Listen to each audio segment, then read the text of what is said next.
he will set it up for his team. But if he has to play selfish for those picks, he absolutely would. His utility usage has been on point in terms of playing with his team or alone. He makes them both work. Yeah, and I think coming into this series as well, there needs to be an element of both, right? We need to see the individual performance come through from Severine like he was able to do against Order, because if we get a little bit of a lacking team come through for ONIC, Boom can be that squad that can walk over them. But you can say the exact same thing the other way around, right? If Flips is also not doing it, you need to see the rest of the team. I kind of look at this series as being an interesting one where all 10 players in this server will probably have pop-off moments in this series. Yeah. It's really hard to pick, like, overall. I think it's going to get scrappy, too. Yeah, because they play with each other a lot. They're literally on the same server. I mean, if they run ranked games, it's likely that they'll be running into each other. Regardless, I mean, as I said before this morning, if we were to say what Boom is to me, they're like a very heavy rock, unstoppable, kind of like a snowball, just gets bigger and bigger as it goes down.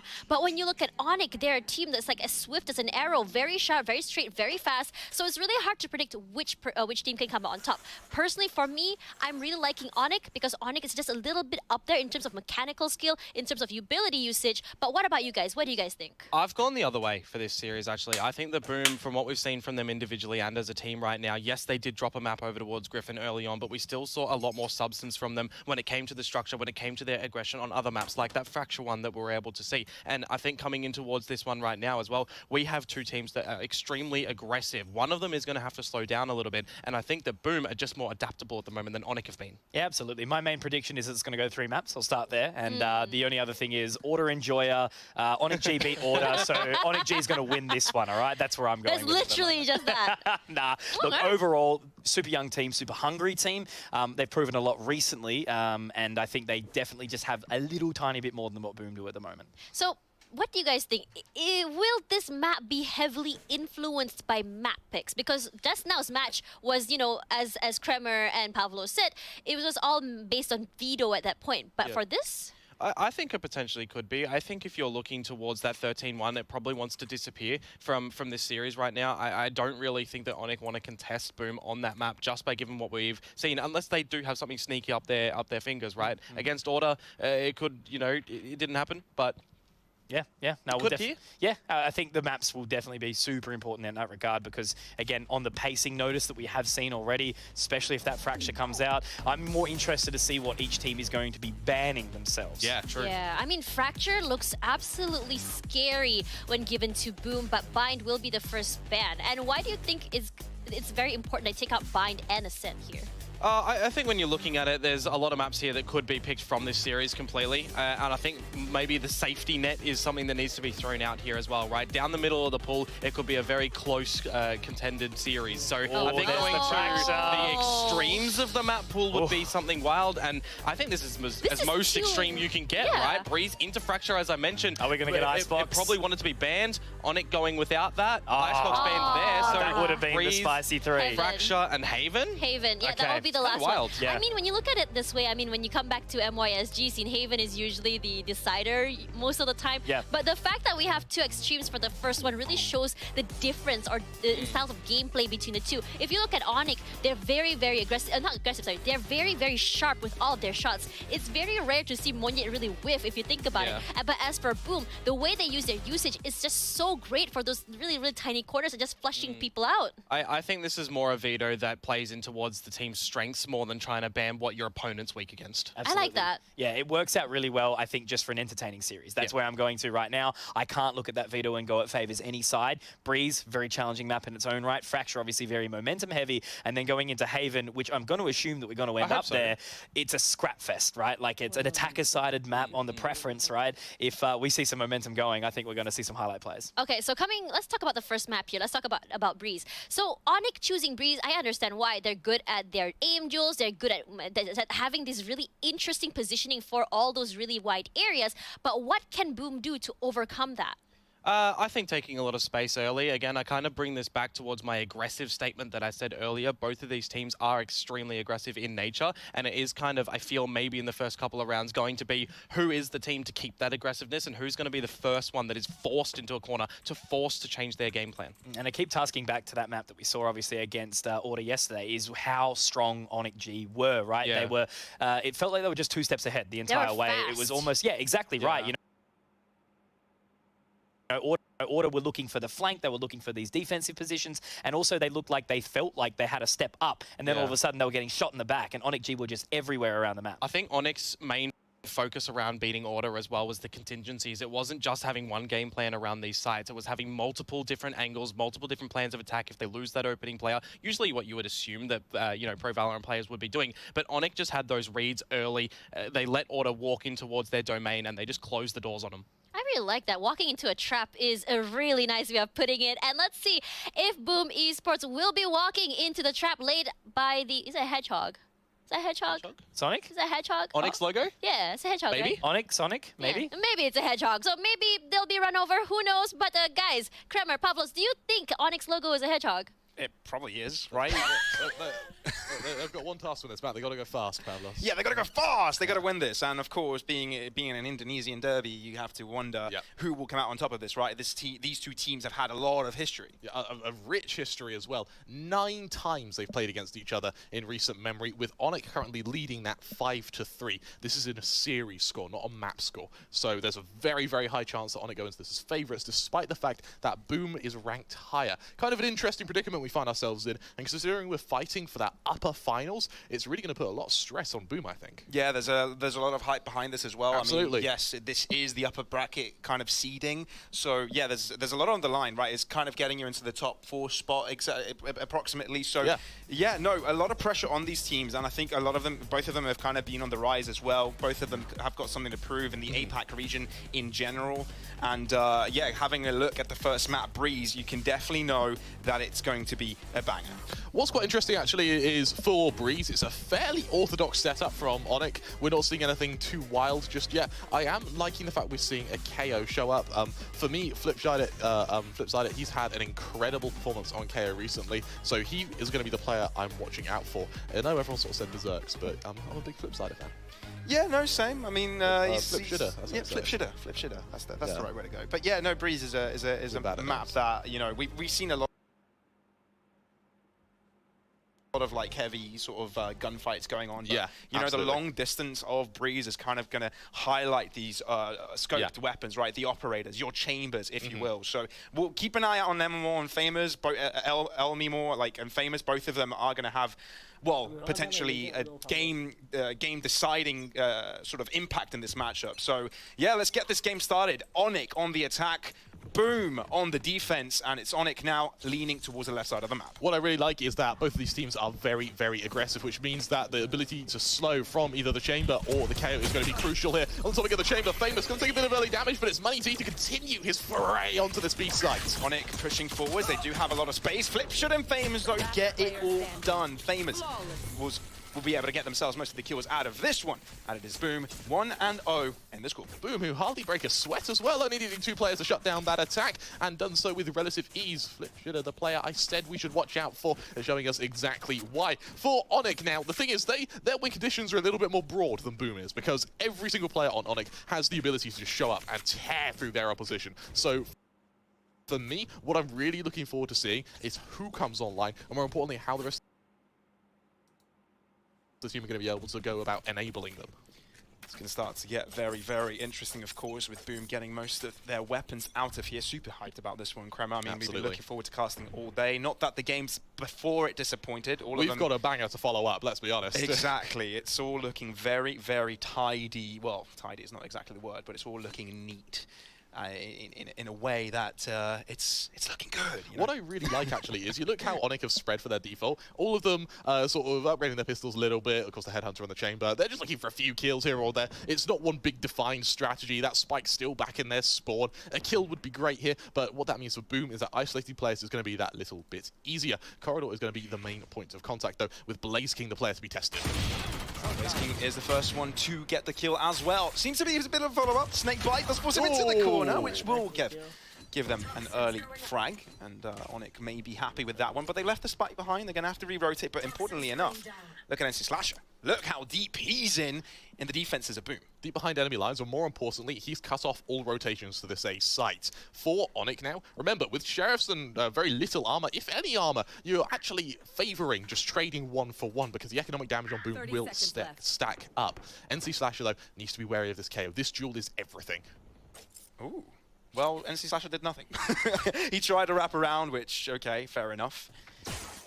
He wanted to try his best to find himself an opening, but it's expected from Boom, as they have cleared it out. But it does indeed clear out the B site, but does it not? No, they do not. It is famous that it wraps all the way around the mid pillar, and that opens the round here for Boom entirely in their favor. Everyone has to fall shortly after that. The only kill that ONIC get is the one at the start on Blaze King. The rest fall quite quickly. Clean and disciplined, exactly what you want to see when you are opening on Bree. Something else to highlight there is how calm Famous is. He realizes the attack's coming his way. He realizes he's outnumbered and instead pays attention to the time. Only about 13 seconds left in cancelling the plant. You buy enough time for your teammates to come, and once your teammates arrive, it's just a matter of being able to shut down the remaining players. Really, really calculated start from Boom, but now on the precipice of their bonus, the one thing to watch out for is how quickly Flipshider can be able to bring out that null command. For me, I think if he's going to be a little bit aggressive, granted he's not on the right site at the moment, but an early usage of it could be perfect. And now, of course, entering an all-important round for the pacing of ONIC in this one. Reminder, this is their own map pick. So heading into this one with a good start on the attack is exactly what they'll be looking for, and this is a crucial one to come through.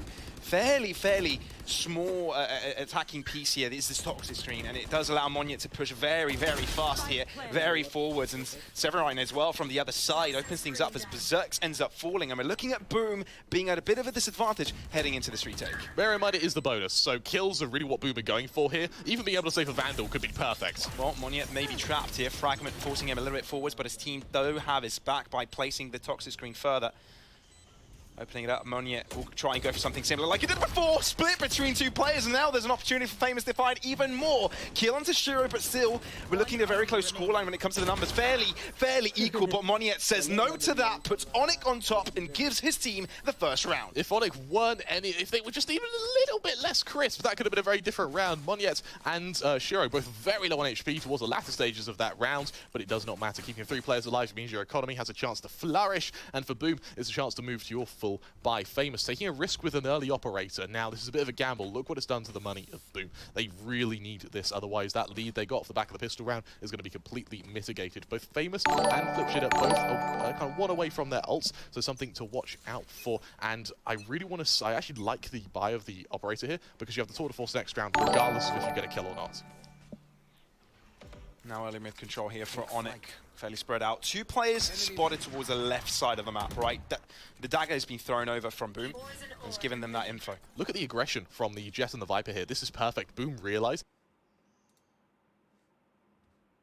they're going to need to try and take some map control against a team that's so explosive like ONIC. And they know that Omimor is very far forwards as well. But there's contention to follow through. 2 players now looking at Enter K, but no, they're going through shop.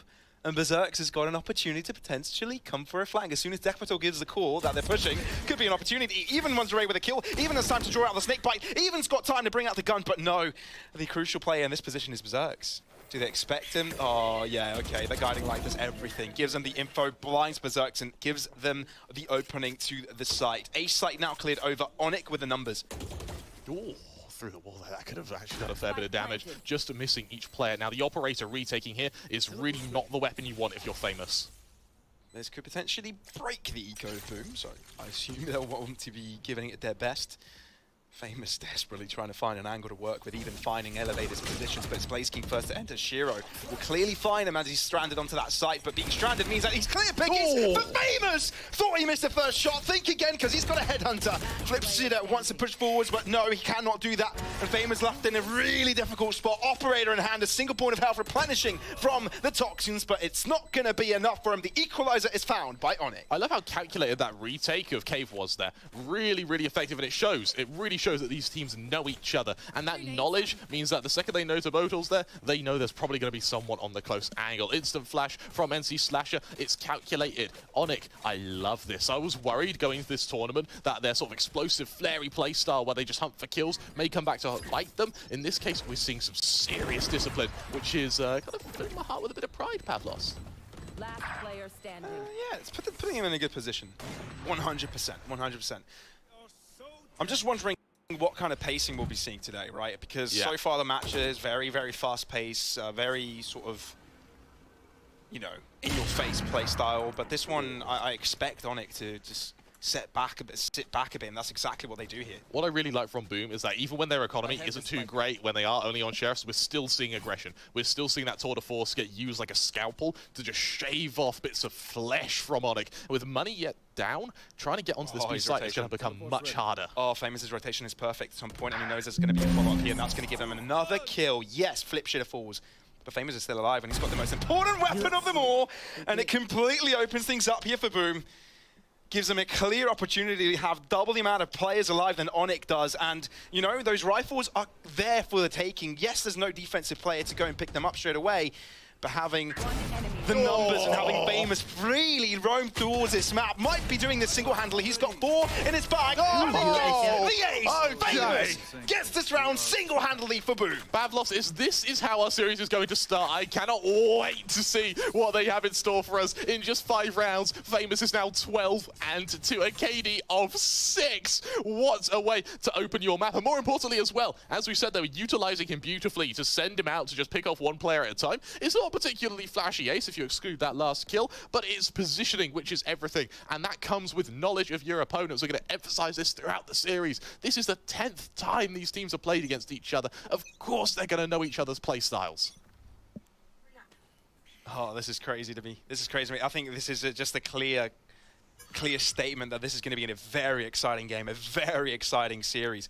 And ONIC, you know, slowing down the pace once again. But this is where they kind of went wrong last time around. Yeah, something I've seen from ONIC so far is that sometimes their map control can be a little bit shaky. We're seeing Boom's given a lot of space to go for these picks, to go for these early angles. Famous has another operator. So we really see the emphasis Boom now are putting on being able to get these wide angles and this vast array of map control. Berserk's considering aggression as well shows the emphasis on this control. And for ONIC, they're sort of allowing Boom to do it. Seekers are deployed, but is that enough?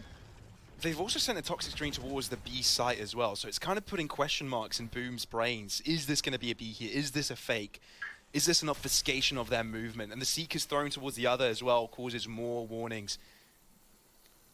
You look at the recall points for the chamber as well. The rotation, regardless of if it's used, is going to be so slow. Aldrin and Garden Light looking to help them push forwards, and that is Berserk's now fallen. One onto the back end of the site, and it's clearly picked up by Monyet.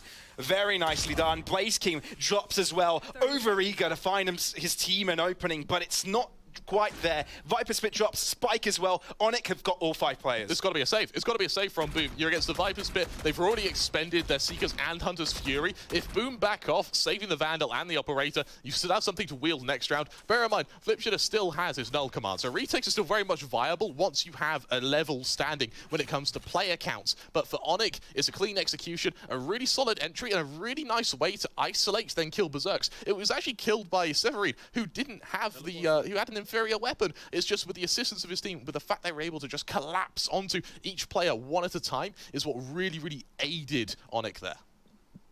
And now ONIC will be finding an equalizer.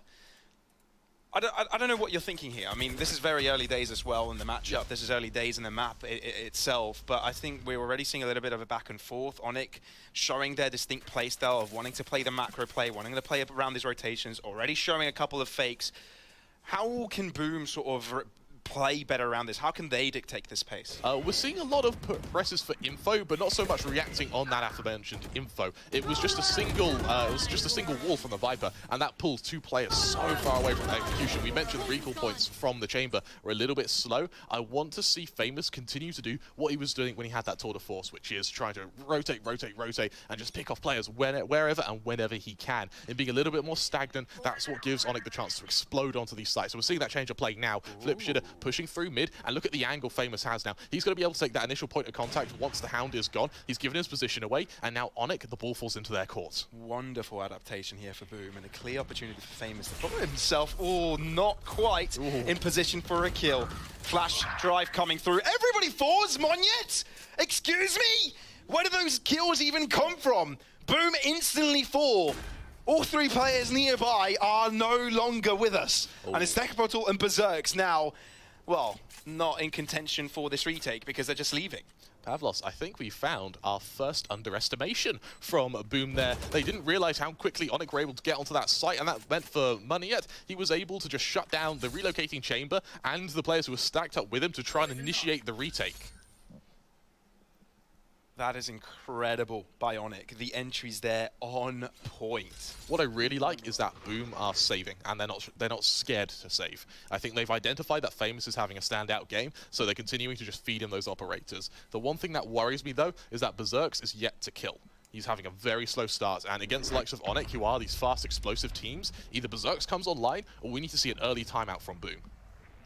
I guess we're also seeing the discrepancy between how simple it is for a Chamber to have an impact game on the defense rather than the attack. Yeah, absolutely. And yes, we have seen Jets sort of step it up in the second half, but you need, you know, the best castles come off good foundations. I mean, Elmimore has got 0 kills so far, right? Yeah. Well, Famous, on the other hand, has had full-blown impact. I am very happy with seeing a timeout, Pavlos. I'm very happy with seeing a timeout. As soon as they lose tempo, they want to make sure that they're in this game. Absolutely. And something I want to highlight as well is Flipshitter, he's had that null command for a good while now. He's held on to it, I think, since round 3. I imagine it's because Boom are trying to set it up and hold it for a retake. The issue is, ONIC are so aggressive with their initial pushes that by the time the option of a retake comes in, Boom are kind of 2-3 players down to the extent where going for a retake is just not viable. And I like the fact they're not sort of suiciding to try and get as much damage done as possible. They are saving these weapons, and because that AWP is continuing to cycle, it's what's allowed Famous to do so well so quickly. And there's question marks now around their economy, right? Because clearly they can't get full riflery in the board online for them. Absolutely not, because considering how ONIC are doing economically, it's the complete opposite, right? They're booming right now and getting another victory here, which is probably what we're going to be seeing, unless Famous... Well, he doesn't have a tour de force to kind of pop off like in that round, but...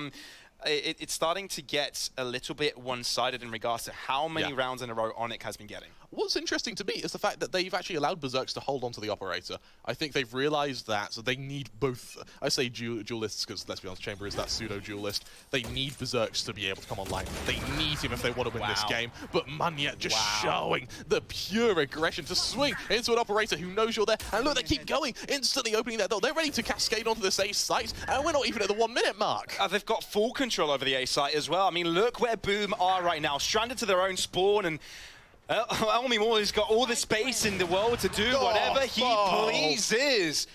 And he says, yes, please, I want more of that. It's juicy. It's the biggest nightmare of Boom. They've handed the operators at Elmimore, and Money is just delivering, Pavlos. He's feeling it. 5-3, and we're already seeing our standout players of this map, potentially this series. And the only thing that the silver lining Boom can take here is they do have an ult advantage, but it's taken so long for that to become a reality that we may only see 1 cycle of these ults per half, and that's frankly not enough for Boom, particularly on a map like Breeze, where the rotation times are so long, you need every bit of sustainability you can get your hands on. I think here, I mean, it's clear, Boom weren't going to win that round, but overall, I think it's time for them to, you know, come back in this game. They've got their guns, they've got their ultimates. If they don't do this, I think they may be in trouble. What I like is actually Famous goes for the glass cannon operator. He realizes he needs to duel this for Elmimore, otherwise you're going to end up with Elmimore just popping off, tearing through you, with Munyet's already doing well, and Boom just can't afford for that to happen. ONIC, remember, they are currently winning 5-3 when it comes to these this head-to-head matchup.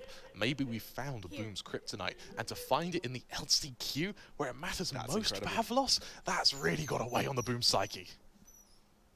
It's a matter of national pride. It really is. It really is. This is rank one. Back and forth between these two teams, a lot of it, and it's definitely not going to die down here in the last chance qualifiers.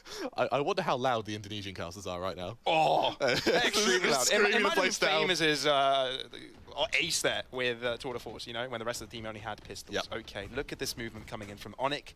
They garnered a lot of space. Moniet may be in trouble, and he is. Perfect. The wall goes down, no reinforcements, a little bit of miscommunication there from ONIC, but they still want to continue nonetheless. Dekbottle, he himself may be stranded, but able to run away with his life. Hunter Fury doesn't hit the mark, able to be avoided, but Shiro may be in trouble. Yes, he is. Blaze King will be shutting him down, and now we're looking at a 3-on-5 with BME now moving with all of their players. Dekbottle, Berserk, all of them winning their trades, and ONIC are nowhere to be found. Elmimore, 1 operator, 5 players to find, and 1 very brave Chamber. Yeah, not going to happen, mate. Not going to happen. Oh, Doesn't my goodness! Oh, okay. I mean, he saw bullets being sprayed across that smoke. For a second there, I was like, how did he see him? Well, he didn't. He just saw the spray pattern just running at him. But still, this is Boom back in the game. What I really like, actually, is that Viper's from Tebotal. I think it was a little bit early, but the premise is there, which is ONIC, there are collapses onto these A sites. They've never been one-dimensional. They've always had players through corridor, players through mid, and that's really what's been catching out the Boom rotations, preventing them from cancelling plants. And in committing that Viper's pit early, you just rule out any option of there being a follow-up or from ONIC to get out of the site anywhere but through main. Really, really like that. The one thing I am sort of hesitant to see now is whether or not Boom can mimic that success without the ultimates, without the Hunter's Fury, without that aforementioned pit. Well, we're seeing a difference of approach here from ONIC as they now approach from mid. Deathbottle might be in a little bit of trouble, but he does clear space and Berserks has got his back. This is perfect crosshair placement here from Boom, as well as crossfires. This is all coming together for them. Nicely traded from Elmimore. Does keep them in contention, but they need a hell more lot to do to stay in this one, and especially considering how deep Severine is, he may have a chance of closing out, but it seems that Boom is fully aware. They know everything. They know what's going on, and they want to stabilize the situation when it comes to these rounds. They know exactly. They know exactly. Oh, ONIC got too quiet. There's definitely going to be a flanker. Beautiful read here. The one thing that ONIC have going for them right now is they're going to be able to get to this B site uncontested. What they do need to be able to do, though, is get this plant and get off this site before Boom collapse on them. There's Famous chiming in, and now Elmimore, low HP, doesn't matter. Famous sends them to the next round, 5-5. Pavlos, not only do we have a game on our hands, I guarantee you this is a series on our hands. Boom, a couple of rounds ago, went for that timeout. The soon initiation after that with a pistol wasn't too successful. ONIC seem poised to carry on to close out this half on a good note. But Boom, since then, since they've had rifles in their hands, have been able to come back, stabilize things, bring things to an equilibrium.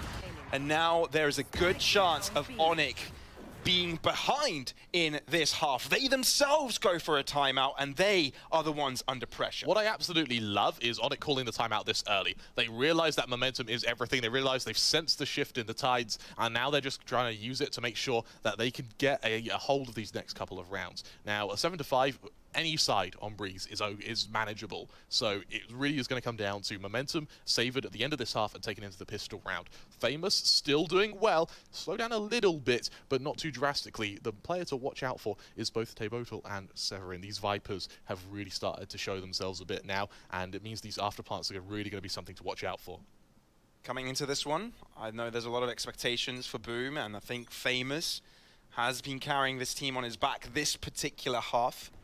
Without him, they'll be in trouble, considering how much reliability he has using that chamber on this map. Flipshitter still has that null command, Pavlos. He's been holding on to it for a good while. Something that is interesting is both of ONIC's ultimates now are duelist ults. So next round they are going to have a bit of extra firepower, but that's going to be matched by Famous, who's already wielding that operator.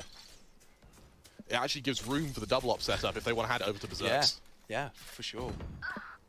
And Moniet finds an opening. That's exactly what you kind of been seeing from ONIC so far, right? Yeah. When it comes to Moniet versus Berserks, it's always been Moniet to come out on top. Yeah, we're seeing a real jet difference right now. Luckily for Berserks, is the rest of the team are doing a very good job at sort of mitigating the impact this has had, but you can't consistently go into a 45 and still hope to win here. Bit of a duel into corridor, no casualties yet. In fact, neither player's really going to emerge scraped at all, just maybe hurt, damaged psychologically, as we see Famous go for a bit of an ambitious peek into mid here. It's not too far-fetched though, right? It's not too far forward. It's very careful. And that's what matters. If you look on the left extremity, there's only one defender there for Boom. Flipshitter yet to use his ultimate. He better hope he's not peeking that too deep, but it's definitely enough to keep him busy for rotation to come over. But that doesn't even happen. They split their defenses. They polarize them, 2 per site. And it seems ONIC have made a decision. They're going to hit this B site. 30 seconds left as well. If Boom can delay, that's actually all they have to do. Having the KO here is perfect. That dash spotted out 2 players. Elmimore does get the pick in mid, but he himself dies when he rendezvous away. Now we're looking at a 2v4 over to the B site. Now they push. Flipshooter holding them off with the fragment, holding them off with his gun as well. It's all down to Severine, but he will be getting himself that one kill. 10 seconds remaining, not much time. Has to get the spike down, but Flipshooter is still on the back line. Big brings the space for Famous to deliver. He comes on time, and that is Boom now ahead on that 6th round. Flipshooter, he holds on to that null command. He holds it, he holds it, he holds it, he holds it, and he deploys it. Penultimate round of this first half. He uses it, and it's used to perfection. The Sky's unable to get the flash off to push him out of position. Beforehand, he's already using his fragment, which kills Munyet as well. Look at that fragment, just perfect. Then Munyet has to dive into it. Flipshooter, what's around on his part? And when supported, of course, by Famous, who was able to make his rotation in time to save him, shows that Boom may have got their adaptation in time, and they may be able to end this half with one last hurrah. Let's play. One last hurrah. That's what they're looking for, to at least increase the gap. How important perhaps may it be for ONIC to win this map? Berserks has gone so good with these entries before, but this game he's been lacklustering. Only gets one instantly traded. Moniat showing who's boss. Penguin ini bisa jadi 2-1 ya guys. Now onto the A site, they go. Fox Stream, Untuk kali ini. giving them room. Viper's Pit as well. This is the last round. They can use everything they have at their disposal, but Monia doesn't care about Viper's Pits. He just runs out of it to get more kills. Tekbodal as well, low on health. Similarly to Severine, right? If he dies, a Viper's Pit goes as well, and there may be a chance. Kills through the smokes, kills with shock darts, and now puts Boom on the front seat.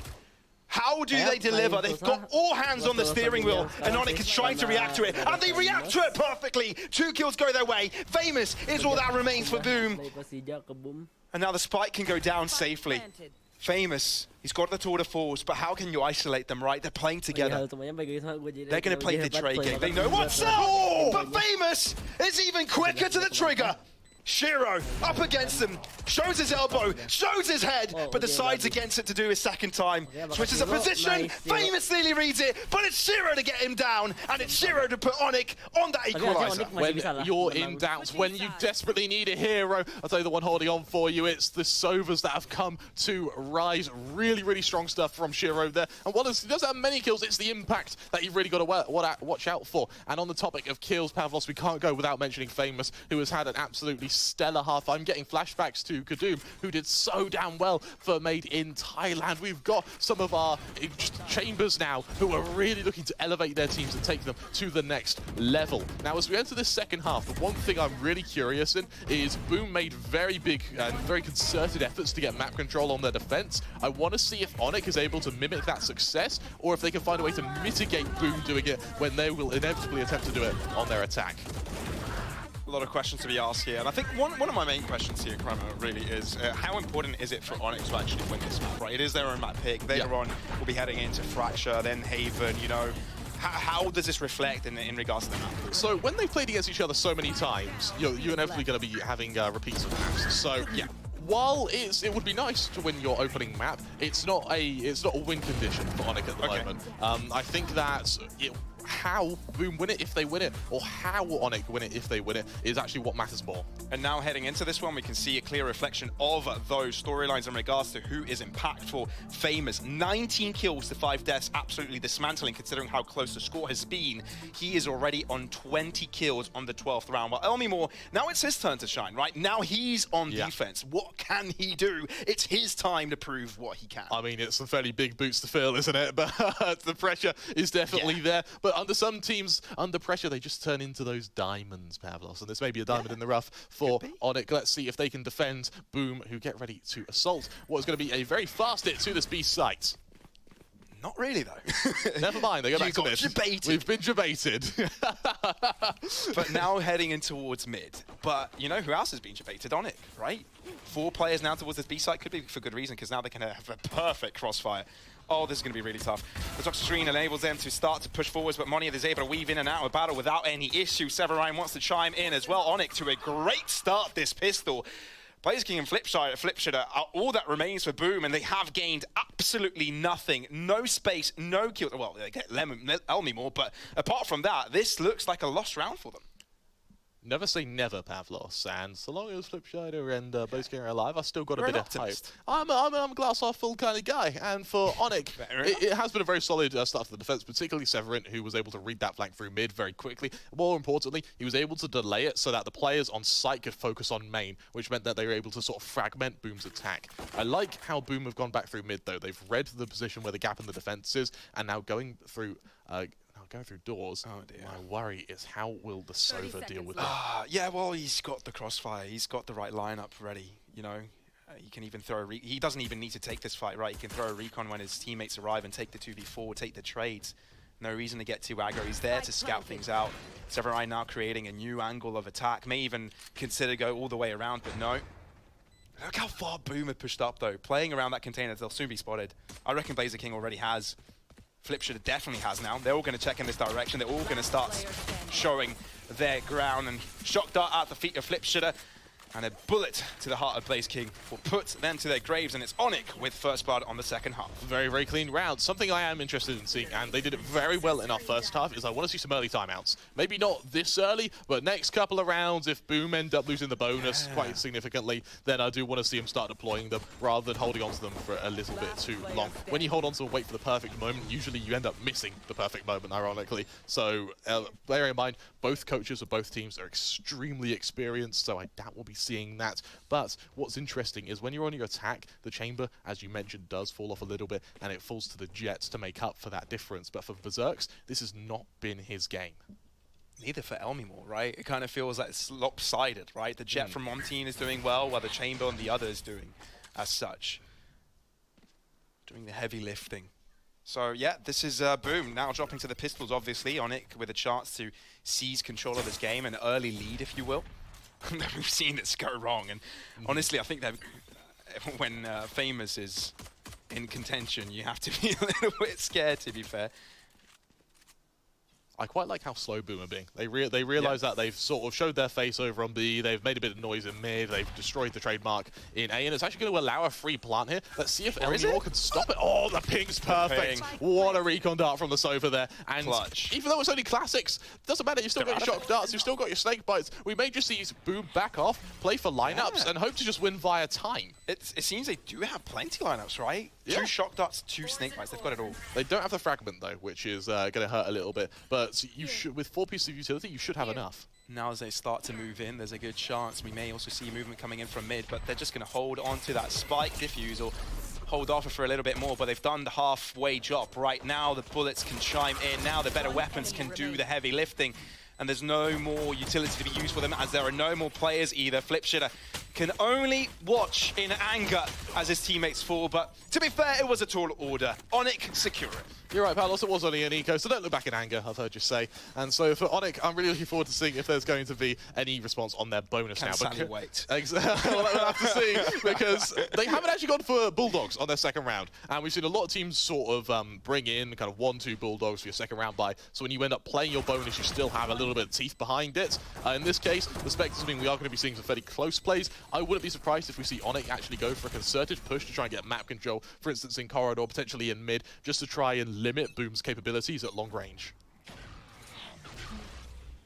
We are seeing a little bit of an early push, aren't we, from ONIC? That's exactly what they're doing, pushing forwards onto the A site. Flipshitter will fall. Although there is a trade, Famous with a spray down does get rid of Monyet. So it is debatable how much they were able to salvage out of that one. A 1-for-1 on an eco, not that bad, but when you're on defense, it clearly opens up avenues for Boom. I think for ONIC, bearing in mind they've got the momentum at the moment, they've got a fair bit of cash in the bank. As long as you are keeping Boom's economy low, it's well worth it. Famous is going to spot out a few players just sort of flirting with the idea of pushing into A, but it's all a big ruse. It's all a bid to buy time as Severin pushes up through corridor here. Famous suspects it, but he isn't going to stay to see if his suspicions are correct. Instead, the rest of Boom, they make the exodus, their pilgrimage over to B, where the quieter Elmimore is going to be tested. Yeah, the quieter Elmimore. Which is ironic, considering we've been shouting his name for most of the tournament. Yeah, we have, haven't we? Oh, we want to see more of this guy, especially in the series. Oh, that's the start. One. Down to 50 though, and will quickly fall. So B site under their control. Honestly, ONIC prove us wrong here. Severin's got a Vandal, you know. It's a slasher with a Spectre. Shiro, he can do the heavy lifting. Hasn't done too much of that this game, but we'd love to see it. you know, an upset wouldn't be too bad, but Boom should have this in hand, should have this wrapped up. But should is not a certain word, is it? Neither is this round, and therefore we will give them the element of consideration. Blaze King is low, moves out of the shadow, Severine opens things up. Oh yeah, it's a good thing we consider them to be impactful in this game. Oh, and they run away with it as well. The eco buy from ONIC turns out to go in their favor.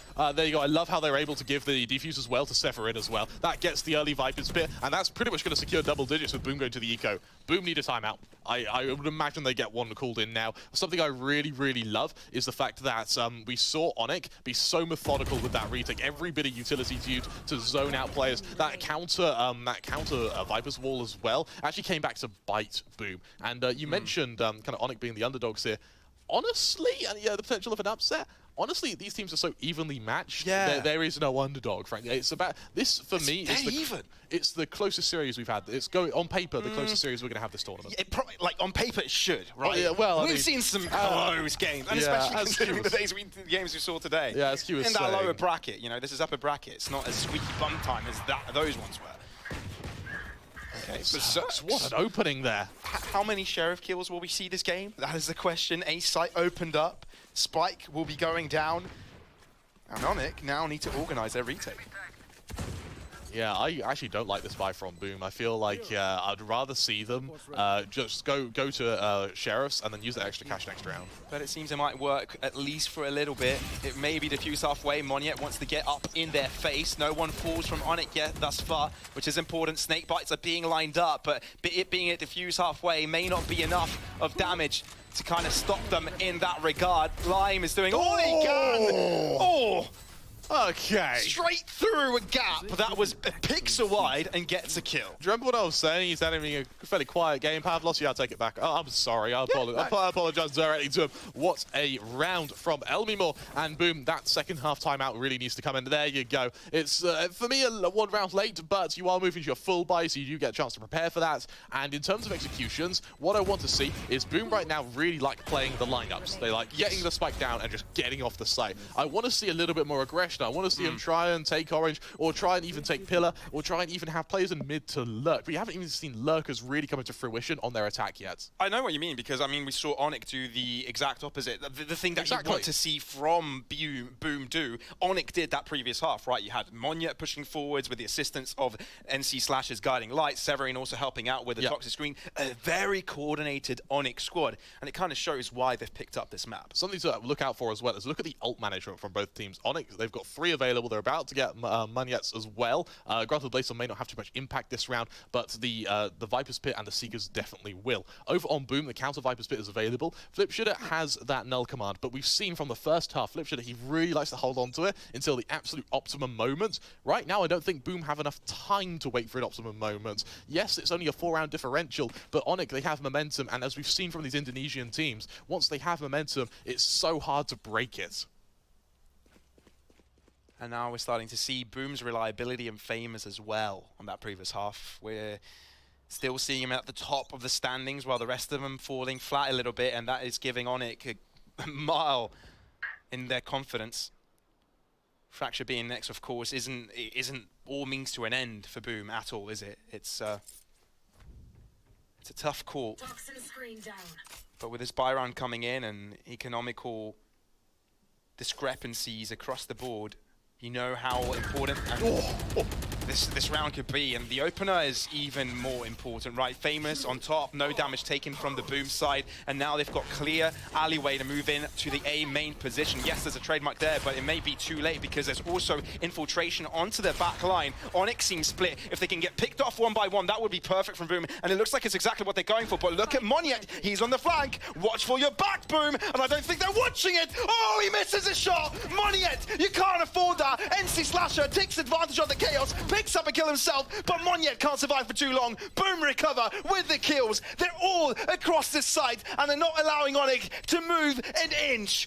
In they go with 2 players, but how much can you do, honestly, when there's so many Boom players around? Oh, can you do it all? Shiro with 2 kills, but Berserker's right next to him, which leaves Elmimore on a 1v2, unable to do it. It's Boom on top. what a round from the members of Boom there. And it's just what we wanted to see. Once you have more than one avenue of attack, you're able to start getting into your backline. You're able to start cutting off the rotations, preventing the retake from being set up properly. And what's really nice with ONIC, they played that beautifully. To have players in position to actually fight on all fronts, it's just when it came to those aim duels, those crucial aim duels, particularly the one from Munyet, the player who has been delivering time and time again for ONIC, it's just not able to convert it. Turns out he may not be the gift that keeps on giving. Luckily for Munyet is he has a team that are doing very damn well. 10-7 Boom, 3 rounds away. Those 3 rounds separate ONIC from a victory. And as the tour de forces come out from ONIC, these duelist stilts are something to watch out for as Boom go for some slow but concerted mid-control. Yeah, it's something we haven't really seen from them so far, right? Usually they've been playing together, trying to go for these takes, and this time it's paying dividends, right? Famous just moving forwards without any risk. He doesn't even rendezvous back. He doesn't have it available in that position.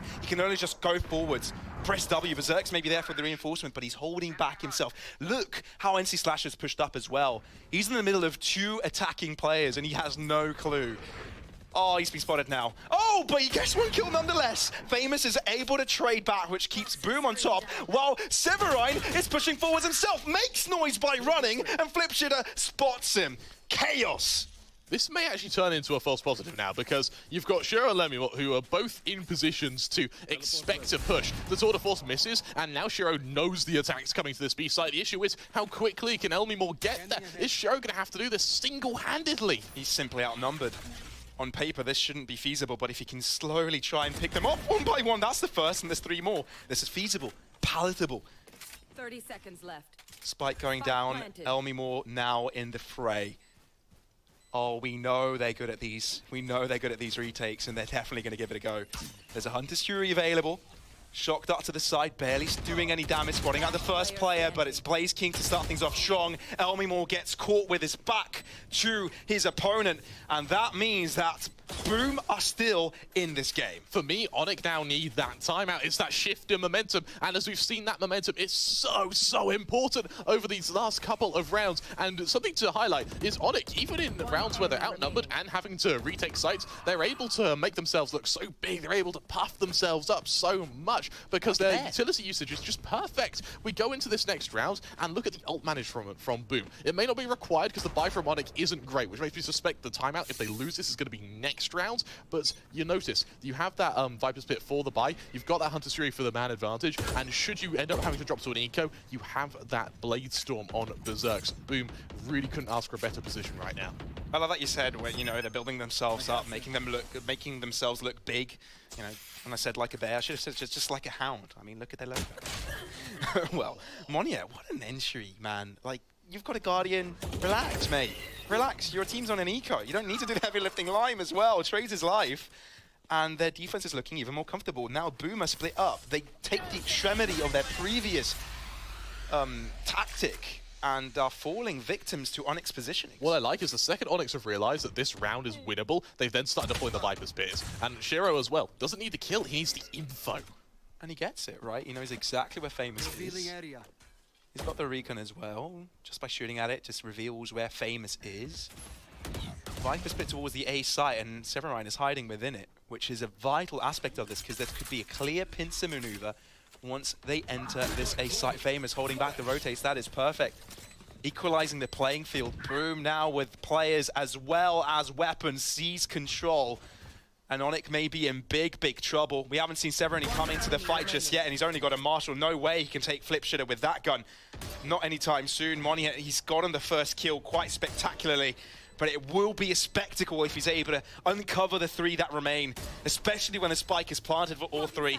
All Boom have to do is just stay back. They have to make so many mistakes for Monia to get away with a victory here. 3 bullets, 2 players. And the spike that desperately needs defusing, and quickly touches it. He's hoping for another kill, but it will not be given as the round is taken from them. What I absolutely love from Boom there is their on-the-fly decision-making. It is flawless. They realize that with Famous over in Window, they decide to actually use that to their advantage. They realize to absolutely shut it down. Famous's presence buys enough time for them to be able to zone out I do apologize, Severin, where they're able to shut, that's the wrong Viper, Yeah, where they're Viper. able to shut him down and then convert to that spike plant. Here's that timeout we wanted from ONIC. I really like that both teams are using them fairly frequently, but the issue is, Boom, off the back of a round that they've won off aim and decision making, they now have this huge plethora of ults, like a myriad of abilities to just dump onto ONIC the second we see ONIC get any foothold in this next round. And ONIC realize the tempo discrepancy, right? As soon as they feel that Boom has got a hold on this game, they can take charge of it themselves by taking a small timeout. They did it the previous half, right? Yeah. They seemed in control now on defense, but Boom, they themselves have switched up their playstyle. Instead of going in as full force, try to play the map a little bit more, play the info. And now it's their turn, ONIC's turn, to show that they can adapt, that they can stay on top in regards to these macro plays. On the topic of adaptation, we do see the operator come out onto Elmimore, and I think that's a great purchase, bearing in mind that it's the kind of Elmimore versus Berserks now are the two players who I really want to see step it up in sort of giving that sniper to Elmimore. You give him that opportunity to do so. He's being relatively passive with it, but to be honest, he doesn't have to be too aggressive because you already have a pretty good idea as to how Boom have been playing. They've not been too sneaky. They've been fairly loud about their approach. The issue is that when Boom are loud about their approach, it means there's clearly going to be another avenue they have to worry about. Boom. Headshot. Headshot. That's a great reference. So for ONIC, 1 round I have to worry about for now as they get ready for this initial defense here. A slight take coming in from him. Flash drive. Flip Shitter looking it into Hunter Fury. Oh, that could be Flip Shitter in trouble. Oh, he's avoiding it. And now has a null command to use. Would have kept him alive if the Hunter Fury would have hit him again, but it gets a lot of tags. That's the important part and puts everyone to a low health standpoint. But all 5 players survive from each side. The issue is, Boom are trying to play lineups again. They've fallen back into their old ways. Not quite, though, right? There's a few left behind in the Viper's Pit, which is how ONIC need to get onto the site. Without it, they may be in trouble. First trades do come through, but Severin feels in his element. He loves the toxins, but it is Tekpoto with his own Viper's Pit to move in and out of the battle to get himself on top. Blaze King as well, and Famous covering these back lines. Allow Boom to find that equalizer and stabilize at double digits. 10 to 10, and with Famous now on 27 kills, Pavlos, he is making sure that Boom, kicking and screaming, he is dragging them to this finish line. What I really like as well is, I was worried, as you mentioned, I was worried they're falling back and playing lineups. The same thing that was really harming them in the earlier stages of this half, they've actually made that adaptation, and it shows the on-the-fly thinking that we see from such experienced teams with having Berserks go to the other side of the Viper's Pit, then having a few players just lurk in and around the site. Well, ONIC now, of course, are forced to the Sheriffs, but we see something very interesting going on towards Elbow. Actually, it's not Elbow, it's mid. Berserk's may be in trouble here if he's overwhelmed. He's got reinforcements, but... Oh, the dash! Oh, the block! It's through! Oh, no! Berserk's gets them both! And Blaze King gets 2 of his own. Okay, that's a quickie. That's just the quickie. That's sometimes how the rounds just go, unless Severin comes on top. No. Okay, that won't happen. Back to reality. And Boom is on the 11th. They have now gained the lead after ONIC's initial prowess in this half. And it's that change of momentum. Interestingly enough, neither team have timeouts now, so it's whatever says goes when it comes to speed of attack and who's feeling confident enough to take these duels. Something I do want to note is that Boom have been using these ults fairly frivolously these last couple of rounds, so they're not really going to have any additional abilities to get onto these sites. It just means that they have a little bit more pressure on their aim, but with Famous on another operator, surprisingly an attack operator on the chamber, something we don't see all too often, but something that isn't exactly unorthodox. Really interested to see what he can do with it. 27 and 10. Famous is insane, and he carries on. He carries on. Doesn't care he's on the attacking side now, right? He doesn't care. He's been doing splendidly on the defense, and now he's opening things up by taking slow peaking positions and rendezvousing back when required. I actually love that. From the Sova to shoot the out-drone, it means that Berserk's presence in mid isn't spotted. There's the trade. That is really, really effective, Pavlos. I love it. And now for ONIC, look how their final players are separated. Right now, Shiro is so alone. Unless we see some absolutely godlike play, he's going to get shut down, and Boom are going to be able to get onto the safe site. Shiro has a highly influential role to play here. Oh, and the recon dart missed. And he's all by himself. He's up against the 3, and they're coming all from different directions. Trademark won't be enabled since the chamber is dead, which means Shiro is literally all by himself. Severin is coming in, but it won't be in time. It really won't. Boom taking their time. Shiro with a first. Okay. Maybe there's a chance. Maybe that's a good chance. No, Berserks will be shutting him down. Maybe Shiro did his job. Maybe that's all he could have done there. But it's up to the rest of them to now pick up the pieces. They will not, though. Berserk shows who's boss. And considering this is ONIC's pick, considering they've been so far ahead earlier on in this map, Boom have completely switched that script. Remember, at the start of this series, we were questioning who is rank 1 in Indonesia. ONIC, in their head-to-head matchup, is the one who have been beating Boom consistently, 5-3 in series. So Boom, this isn't only about getting to these upper bracket finals. This isn't only about that rank 1 Indonesia spot. Pavlos, this is about revenge. It really is. And Boom just wants a piece of this pie. Wants to say, we're the best here, guys. ONIC, this is your map pick, but it's our map, though, right? Yeah, ONIC were doubting it for a while. Oh, goodness. They were doubting it for a while, and interestingly enough, now they're starting to save. They're realizing that they really need these guns.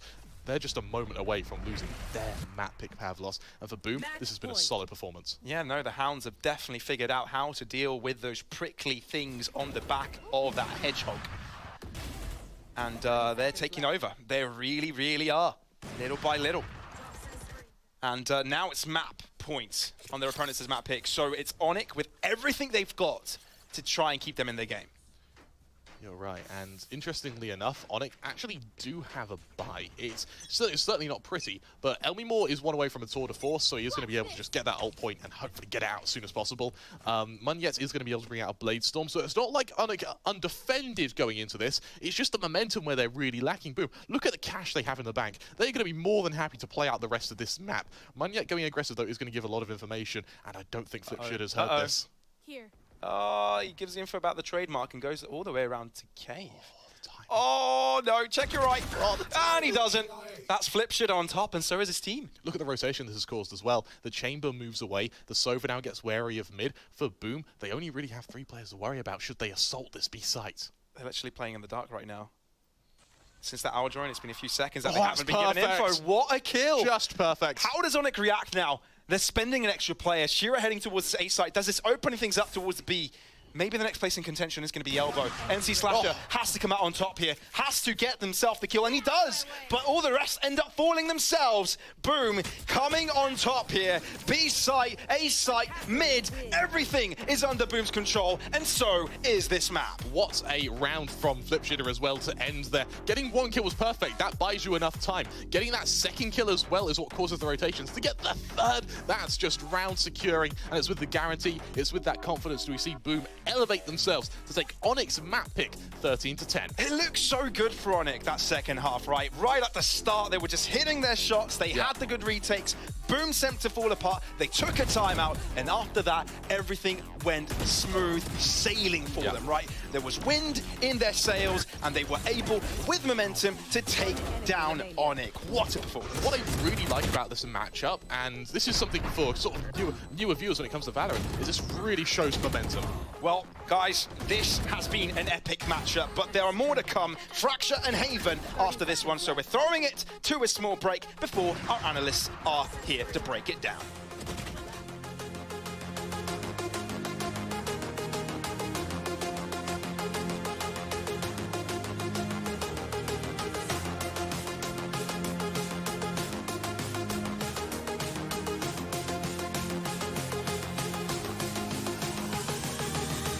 My bad luck is biblical. It's good luck, all on how you frame it. You stab me? Do you have anything sparkling? It's my bad luck. I gotta get off this train. Exclusively in cinemas this year.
Looks like the Swift Arrow has been stopped by a boulder. That boulder is Boom. Tash Buddy here alongside Conky and Komodo. Welcome back to VCT APAC LCQ 2022. This is our third series for the day. It's going to be Boom and ONIC, the Indonesian Civil War as it is. And I have to say, Boom really showing why they're known as a momentum-based team. It was really interesting and something, wasn't it? You think at the start of this matchup that it's going to go the way of ONIC, you know, an 8-4 start to the half, six-piece start to the half, and then the first 4 rounds of the next half. All defuses, though, which already in the very beginning is showcasing to us that Boom were very comfortable in knowing how to play the attack side. They just couldn't close it down on the post plan. They lose those 4 to those defusers, but what happens after that? 7 in a row to come with the closure. Exactly right. Like feeling that pressure, you know, a little bit, not being able to lock it down in the post plan, but clearly, again, as you mentioned, taking that momentum forward and into the next few rounds and just a clean sweep, right? It's not often you get to see that kind of Valorant being played, especially on a map like Breeze. It can always be scary. And for ONIC G, it felt like the wheels sort of fell off at that position, and you can't have that happening in the opening map of the series. A couple of big rounds to come through from Minyet for sure, but really the eyes were on Famous from the very beginning, coming out with a huge ace, coming out with just some insane plays. 1 shy of 30 would have been great to be able to get that, but when you've also got Flipshitter kind of getting lurks around, finding some nice timing onto what you would presume to be a nice play from the side of ONIC, you know, getting into some space that hasn't been attained for Boom, somehow Flips just is aware of that, and he's able to shut it down. I'm really liking the way Flips Jitter play. He's not afraid to push up, and every time he does push up, he's always good for at least 1 or 2 picks. It's so much value in those very high-risk, high-reward plays, and that's exactly how Boom Esports likes to play. Regardless, Famous right now, the 29 kills, really showing ONIC why they are hungry to become the top. Yeah, absolutely. I think, yes, again, you know, further emphasis down onto Flips Jitter. We talked about so much how he is, you know, it's his role to set up the rest of the team, and he's been doing that absolutely fantastically, still leaning into how strong that KO is. You know, obviously ONIC G leaning a little bit more over towards the Sky pick, and that's shown now that the difference maker is indeed there. Not having to rely on Berserks basically at all, really, in that position, and that's a fantastic result from Boom. I think now they can take this into that next map and start to make themselves look really confident. Okay, so we're talking just now about Fracture. That will be our second map for today, and we were talking about our own predictions about what's going to be happening on that map, and for some reason, just from what we've seen from trends from Boom Esports, I really am doubting that they are able to take that map away from Boom Esports, just because Boom Esports is just so fast as number 1. Number 2 is very aggressive. Number 3, they are really fast with the lurks as well as the flanks. So it's really hard to counter in terms of rotations. Well, we just saw, what, 7 rounds in a row on the attacker side of Breeze to be able to close that one down. And what did we see yesterday with Boom against Griffin? 11 rounds in a row on the attacker side of Fracture. Yes, the last round does go over towards Griffin, but then there's 2 rounds, a pistol and a secondary where you've already got better weapons. We did not see a defensive side of Fracture yet for Boom. So I think that's going to be the avenue that maybe we see ONIC get back into this this matchup. Yeah, absolutely. Like, it's definitely that thing again, you know, keeping to sort of push down in this momentum item,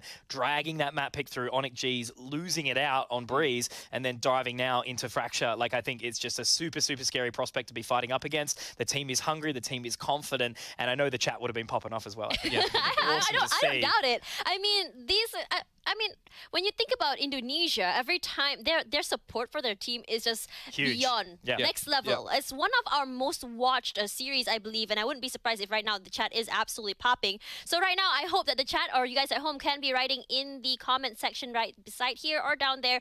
Which team do you think will come out on top for this map? Because I really want to be proven wrong. Because I do support ONIC, but just Boom's confidence today is booming. What can I say? I think like during that first map, I was a little bit shaky that maybe ONIC were being able to take that back. You know, as I mentioned, 6-6.5, you're looking at a 10-6. Defensive rounds looking pretty good with those retakes. They were looking pretty damn good, but then it was just a snap for Boom, realizing how to play post-play, how to get back into it, defend themselves. A lot of elimination rounds were actually the closures to come out from that in the end. And I'm looking towards the performance that we're seeing from Famous right now. Yesterday he was a little bit in the middle of the pack. Today he's the one taking charge, and if he's got that confidence going into this second map here as well, and then the rest of the team pretty much have that performance that they had yesterday and today, talk about consistency, right? Boom, you guys are playing out of your mind. Fracture could be, you know, the map to put you into that upper final. Yeah, Famous so strong on that chamber, and I think whether or not we're going to see that again or a little bit of a change-up, I'm really interested to actually see that composition. Will it be the same as the previous matchup against Griffin? You know, that could be a telltale there, but Famous is really coming into his own, playing super fantastically, and I think, you know, Boom is looking like that well machine that we keep making reference to as well. I mean, when you look at how their setup is done, just because they have Famous as well as who was it, the other one? The other Berserks. Berserks, yeah. Yeah. So when you have two duelists like that, I mean, you can literally run what Paper Rex ran, which is the Jet and the Raze, and you can take up so much space and put so much damage in. But call me crazy, though, there has to be a reason why ONIC let Fracture go to into the pick. Yeah, well, that's it, right, isn't it? You see what scoreline that Boom come out with yesterday against Griffin, and you kind of immediately think, all right, do we ban this one straight away? You know if you let it through, it's going to be a pick. Maybe there's something that has been on the practice for ONIC. They feel comfortable enough to take Boom on their own map. What is it you say? If you want to beat the best in the world, or in this case, the region, take them on their best map and beat them on their best map. Maybe that is the mindset for right now. However, you know, it has been a hot minute since we have seen ONIC on this map, and in losing out the first one, it's already looking shaky. I really do feel like this is Boom's chance to close this. I want Haven. I want it really badly. And the way we've been talking about it, it's got to happen, right? Like, I don't see it happening now, given the fact that we lost the wheels on Breeze. But, like, make it happen, guys. Come on, surely, right? Okay, so you want a 2-1. I want a 2-1. I think it's 2-0. I have a feeling it's going to be 2-0, but this is it, guys. We're going to be going to our casters. We're going to be seeing round 2 of the Indonesian Civil War. There.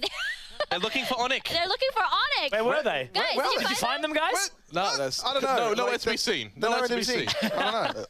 They're under your desk? They're not down there. I looked. That's a shame, because I was quite looking forward to seeing them there. Hedgehogs, very, very nimble, as it turns out. We're looking for hounds, hedgehogs, whatever. It doesn't matter. But I'm sure this matchup will be a banger. Absolutely. The analyst desk broke it down perfectly, right? I mean, I fall under the idea that I also want to see a third map. I also want to see, you know, good action. But yeah, this is going to be a tough one, because this is Boom's home ground. What I quite like about Fracture for these teams is that it's a mirror matchup. So, or at least on paper, it usually is a mirror matchup. We are seeing a Fade get thrown into consideration from ONIC. So, any plans of mirror matchups, any strats to go against that, suddenly out the window. A Fade, Breach, and Brimstone mean these retakes from ONIC are going to be lethal. Yeah, no, it's going to be really interesting. Both of these teams kind of had mirror comps in regards to how they like to play this, right? So I think we're looking at a very interesting one in the fact that they're kind of not changing their ways, running back to what they know. So there could be a lot of anti-stratting involved, perhaps. What I quite like is that for Boom, they stuck to their guns over on Breeze. It worked for them. Why fix what isn't broken? Kind of stick to what you know. Remember, this is their map pick. They've clearly got strats planned regardless of the composition. And so as we go into this pistol round, remember, Boom may be on the attack, but they're also a map up. ONIC, a lot to prove here. And for Munyet on that Neon, he is the player I'm really going to be keeping an eye on. Yeah, of course. Definitely want to see how they progress moving into this one. But of course, it is going to be Boom on the attacking, taking on this very aggressive tempo. But it's Sensi, Slasher, and Severine to start things off strong here. Quickly a 2-on-2 and a 1v2. Where did everybody go? I do not know. But all I know is that Shiro is trying to do it all by himself. Not much health to work with on Blaze King. But, you know, Shiro is now approaching. He's got a lot of work to do. Blink and you miss it, Pavlos. Shiro now 1 versus 2. Blaze King, the low HP means this is absolutely doable for him. Can he do it? Onto the tower. Flip shit is the first player to work with, and now it's Blaze King, and he's low. And the Prowler's running right after him. Oh, Blaze King with the headshot, though, will not give him that benefit, and we'll be looking at Boom running up first with the first kill. Boom to end the map on a high, to then open the pistol round with a very strong and very effective round from Blaze King. One of the players who, they weren't playing badly, but a very relatively quiet game when you sort of compare it to Famous on that first map is a great way to show that the rest of the team is online and ready to play, and the load isn't going to have to be solely bore by Famous. Boom. Oh, if they carry on the momentum of the previous and just close down ONIC like that, that would be not how ONIC would have liked this series to go. Something I have liked from both these teams, and on the topic of momentum, both of them have used their timeouts to absolute perfection. And I think in this tournament, these are the teams to look at when you want to know when do you use a timeout. Because the second you feel the tide go, there's the timeout, there's the change in pace. Boom. Oh dear. This is going to be a tough one. If we don't see any more weapons bought, this is going to be a very weak second round buy. I think we have a timeout. Perhaps. But overall, I think we can definitely speak volumes about this matchup, the anticipation behind it, the ramifications of actually getting the victory, right? We're talking about the getting into the final of the upper bracket, you know, so it kind of gets you already in a very good spot. Dropping lower, seeing how many teams that are kind of there and are making their mark, it's actually not very healthy for these teams to actually end up down there. You're right. When we spoke to, we got to speak to the coach of Boom, didn't we? We got to speak to Meow a little bit. He mentioned that out of all the teams in this tournament, he considers the rivals of Boom to be Alter Ego, not ONIC. Which is interesting. Bear in mind, Alter Ego, they went out... Eyes on the prize. Yeah, they went to the lower bracket first day as well. So, or second day even. So, potentially... and what's also interesting, actually, is we asked him sort of what region do you think is going to be qualifying through the LCQ. Yeah. And he said, even if it's not Boom, it's going to be an Indonesian team. Wow. So, it really shows the sort of... the confidence. How high he holds. Bear in mind, Boom, Meow isn't from Indonesia. He's South Korean. So it really shows how high he holds that region. Yeah, Indonesia is definitely on the rise, right? Absolutely. I mean, looking at both of these teams, their performance, the steady improvements that we've shown, I think it's very visible from the previous matchup as well on Breeze, how well refined some of their plays are. They've got set pieces, they've got B plans, they've got C plans, and I mean, they've got good adaptations and knowing when those timeouts need to be given. And I think there's a very big underestimation of how important knowing when to take those are. It shows that their coaches have got a clear understanding on when momentum needs to be built up, and as well knowing when their players need a pep talk. So yeah, no, the Indonesian scene is definitely on the uprise, and seeing this head-to-head, this sort of clash of titans of this region this early on, I mean, it's not that early, right, but it's an important matchup to say the least, is really cool to see. I want to put you on the spot here a bit, Pavlos. Yes. We spoke to our analyst desk. All of them believe that this is going to be a Boom 2-0. Not really. I think Conky said he wanted a 2-1. He wanted it, but he didn't believe in it. Are you a believer? No, I don't know. I kind of want to see a third map here, but Shiro is there to start things off here with a frenzy, but the Spectres just overwhelm, as simply as that. Boom to be getting their first advantage here, and a clear leeway to enter that 2-0 standing. Their first advantage and also their first ultimate. Really early orbital strike to be wielded here.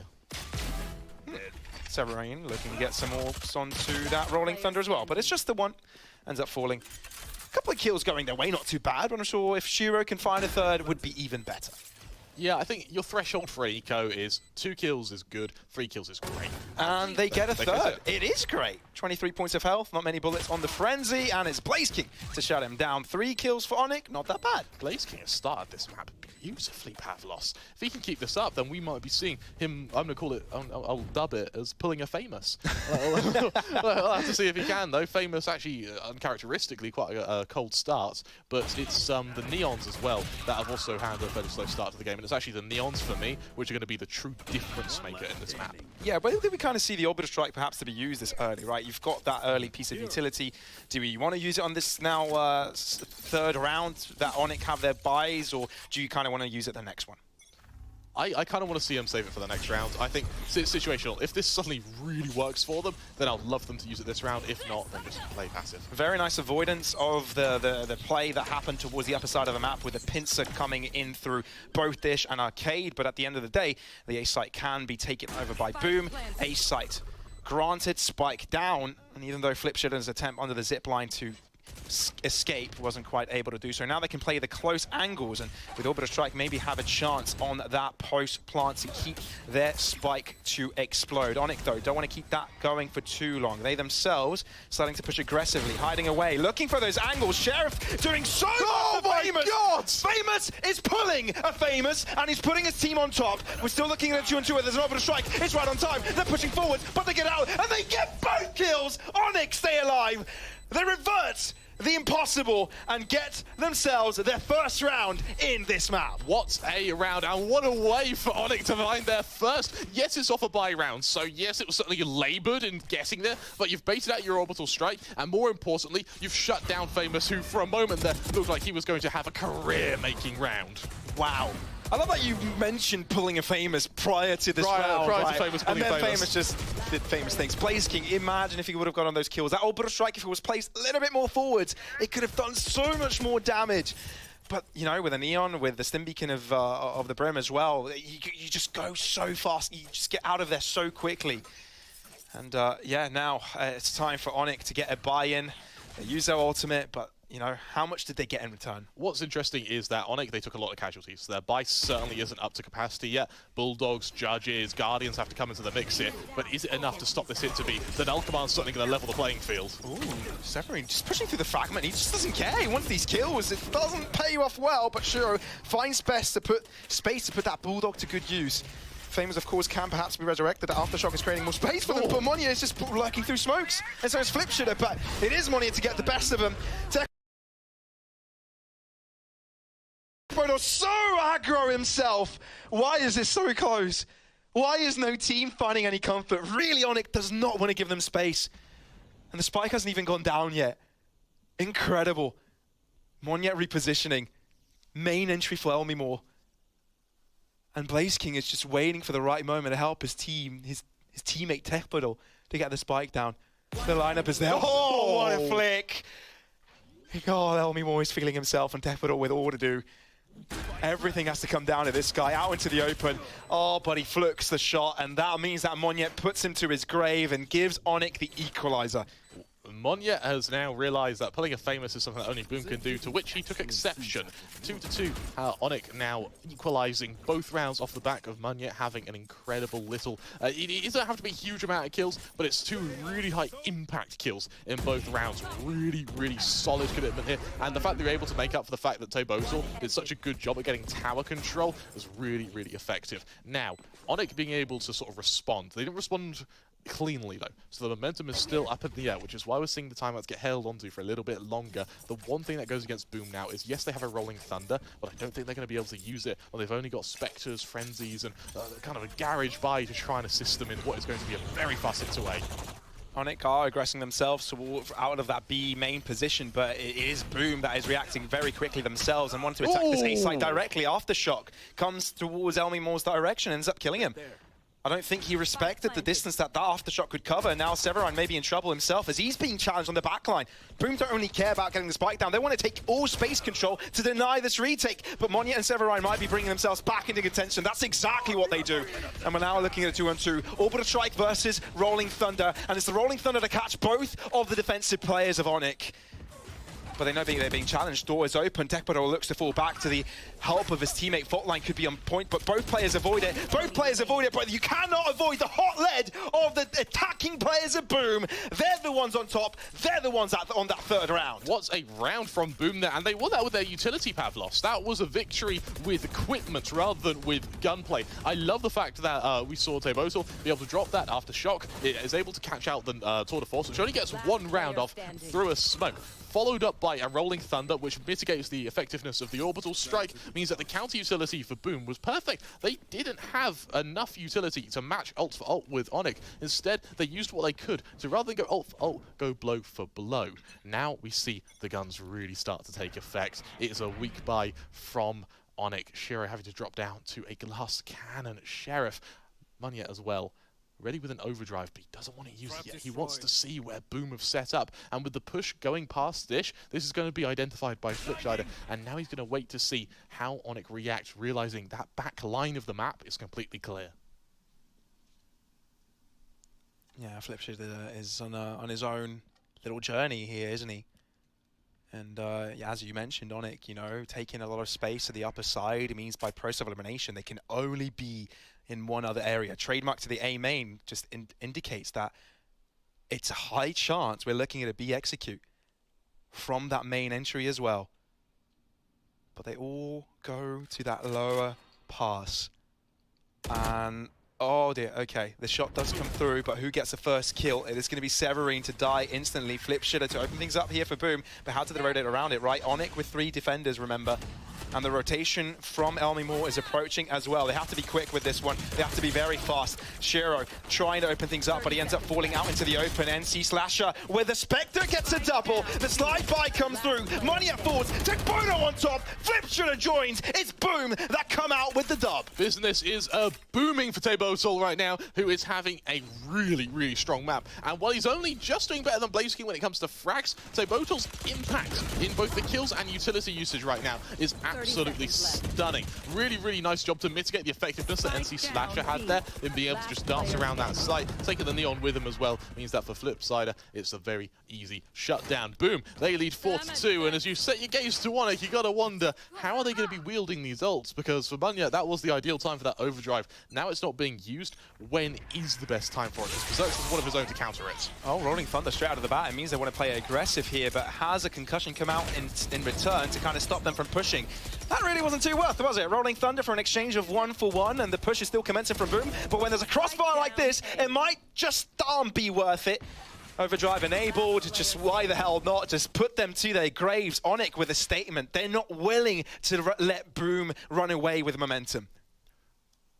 Flip Shitter, he had a nice flank there. Unfortunately, this may just be a matter of sort of doing economic damage wherever possible onto ONIC. I want to highlight Famous's play there. So we saw the overdrive get used very early on, followed by the Rolling Thunder. That was going to catch out Berserks, but instead, an instant dagger reaction from Famous buys enough time to just save his team, essentially. Oh, okay. Well, goodbye, Flip Shitter. And Boom on 4. Well, that gap will be closed by ONIC as they're now on 3. I can do maths, Cromer. Does round 7 end with a bang or a fizzle instead? Yeah. It ends with a from a KO. Well, now we know. Now we know. Now we know. What's interesting for ONIC is that they're now without ults. So that was a very heavy commitment in the Rolling Thunder and that overdrive. With Elmimore having a fairly quiet game, we're not really seeing that that tour de force come online either. For Boom, this is their kind of ult advantage. Their buy isn't too great on Berserks, but you've got the overdrive to make up for that. And for Berserks, he's having a very weak game, currently going 1-7. He really needs an ult like that overdrive to sort of bring him back up to speed. Can't use it. Money forced out of the position with the dagger thrown at him. Boom stagnating just a little bit. ONIC taking their time on this one. Respect is granted, right? Not too much aggression this time around. And it kind of shows how Boom is respecting it as well. I mean, they've done it a couple of times already. It feels like Boom want to adapt to it, but ONIC are just playing the mind game, right? Just hold back for this one. You don't need to go for the same thing over and over again. Sky Smoke will be falling through, which means that Lime is alone here. Has to do it all by himself. He can have the possibility of falling back with a rendezvous, but the presence was just shown as an obfuscation. The rest of the team, they're heading towards this A site, and there's a good response by ONIC. It seems like they've read it. 3 players strong, and a Sky Smoke to stop them, and there's not much time for this. 35 seconds. Boom will have to inch forwards. And it looks like they will be rushing in, and Sinjure will be delaying them even further. There is so much thrown at Boom right now that it's stopping them from initiating this A-side attack. They try to head towards B, but Lime is there to kill them. Already, ONIC seem to be in control. Boom in trouble. What can they do? There's no time. They've got to save. Elmimore, that save with 4. That kill onto Flip Shitter just won the round single-handedly. What a play from Elmimore to realize there's a chance it's a fake, to push through tower, shut down the opposing chamber, and then force Boom to wield time against them. And there isn't a stronger weapon than time. It grinds even mountains to dust, Pavlos. Ultra passiveness from Boom and immaculate reads by ONIC just end this round in a very, very interesting way, right? 4 players saving. I love the fact we're seeing a timeout now. I think Boom realized that not only was that round a big misplay, a big blunder, they desperately need a solution to how ONIC's defense has been staged. And so what we've seen from ONIC is that once they have that man advantage, they've been backing off, they've been allowing Boom to play into them. And as we've seen from kind of NC Slasher on that B site, they then just dance around the site, buying time, getting kills where they can, rather than focusing directly on just killing everyone. And for Boom, that's really dismantling them right now. And I wouldn't be surprised if ONIC just pulled the trigger on a very aggressive defensive round again.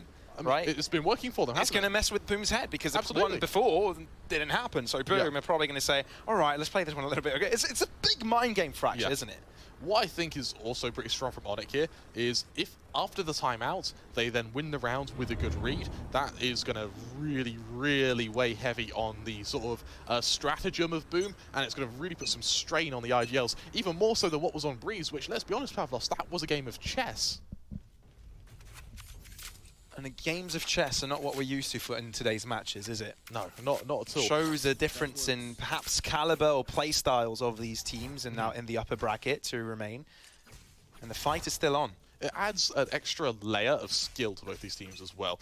And for me, this is really how we separate the good teams from the great teams. Boom, play it slow, and so do ONIC. Oh, scratch that. First instance of aggression is shown. Moniet, there's a smoke between himself and his opposition. Yes, he's got a teammate to fall back into, but they're slowly starting to linger, right? Decision-making lacking. An attempt for an opening towards this B site, but ONIC hold it with 2. Rotations, yeah, okay. This could be the best site of the 2 to kind of take, but this shows a lot. No rotation just yet, which means that Boom have a possibility of unlocking the site if given, and granted they get these kills. Shiro with the first, Elmimore trying to connect with one, only one will be connecting. It is Boom with the advantage. Really strong take there, but that was a huge jump of utility. For a second there, felt like BlazerKing was really close to Severine, but he was under the map. Didn't quite notice that one. My worry is now how much afterplant utility does Boom have? They may have to really depend on that aim here. Ah. Severine. Is he going to check his top left in time? Yeah, there's just so much thrown at him. Rolling Thunder as well. Severine pushed out into the open. Moniet will be able to find one, but up against the 3 when the clock is ticking. And Flipsitter having his crosshair scoped in to Moniet's head. It is Boom to come out on top. They're the ones, again, in the lead. A Tour de Force hangover definitely doesn't sound like a pleasant experience, does it? No. For poor Moniet. Boom, they do take the lead at 5-4. And for me, right now, I'm listening to... We are in the first half, and I appreciate it's maybe a bit early to say, but if it's consistent, I'm labeling Teboso as the MVP of this map. His utility usage has just been immaculate, Pavlos. Focus now. And now you start to wonder, how back and forth will this be? We saw the first half of the previous map be very, very close. Of course, considering their reliability on Flipshitter, right? Well, not so much, right, on the chamber in that instance. So now we're looking at a different scenario, perhaps. It depends how the second half goes, but of course, I assume Boom want to start things off with a bang. Early entry coming in from Flipshitter, famous fours as well as Berserks, but the opportunity to resurrect one of them. Moniet just holding strong, all by himself. That's all you need, your comfort. Now he's got reinforcements as well, which could make things even more difficult. Shiro falls, Moniet trades. Famous, unfortunately, will not come back into play. And that means that BlazerKing is all by himself. This has also allowed Elmimore to be able to join his teammate as well. This is so difficult for dear, I don't think he knows that BlazerKing is here, which means it's a free kill. Oh, and it is! And it's Elmimore now on a duel. Orbital strike! Careful, close by! This could be his death. No, walks out in front of Elmimore. BlazerKing throws down a spike. He wants to pick it up. Incendiary to the right-hand side. Elmimore wants to push. Oh, die to the blades! Burnt to a crisp! It's Boom on a 6. Just perfect. And what I love about that is for a moment it looked like that utility was out of, dare I say it, Pavlos, a little bit of panic. But once that Molotov went down and he followed it up with that spam through the smoke, it meant that if Elmimore wanted any way to get back into that 1v1, he either had to get to the other side of that Molotov, which he would have died to the spray, and he attempted to do so when he was killed, or you back off and you allow the spike play. plant, neither of which are favorable positions when you're wielding an operator, because as you know, operators and retakes are such darn difficult weapons to wield. And for ONIC, they are, luckily, thanks to the bank they've been able to accumulate, the trust fund really doing them good right now, is going to bring out another operator. But look at the bank, you lose this, you enter the final round of this half with nothing. Oh, okay, well, Almimor gets out of it, gets out of harm's way, repositions. ONIC are very quick to react to this. Look how many players are spent here to the defense. Nightfall making them weaker. Monyet concussed, pushes with the overdrive, ends up biting him in the face. And now we're looking at a 3 and 4. This is actually getting very difficult for ONIC. Even though they had the right idea, they were over eager, and it turns back to cost them. Luckily for them, that position from Shiro means that the Nightfall bought enough time for the rotations to get into place, and for Elmimor to get established on this A site to try and defend any overambitious peak from Boom here. Remember, Boom with that initial push used a lot of utility, so trying to re-engage onto this A site is going to burn everything they have left. Yeah, it's not a tour de force though, it's an operator, which means he can't have a possibility to refrag. He has to get one and run away, but no, he sticks around. Fault line concusses him, finds himself a sideline, and realizes, I don't want to use my rendezvous here. Perfect. Give him a double, baby! Give him a collateral! And that saves Onyx's situation in this round. It seems Boom had the advantage, but no more. Unless Tech Bottle does something, but no. It's Lime's game today. I mean, Elmimor's game, but it's ONIC now on 5.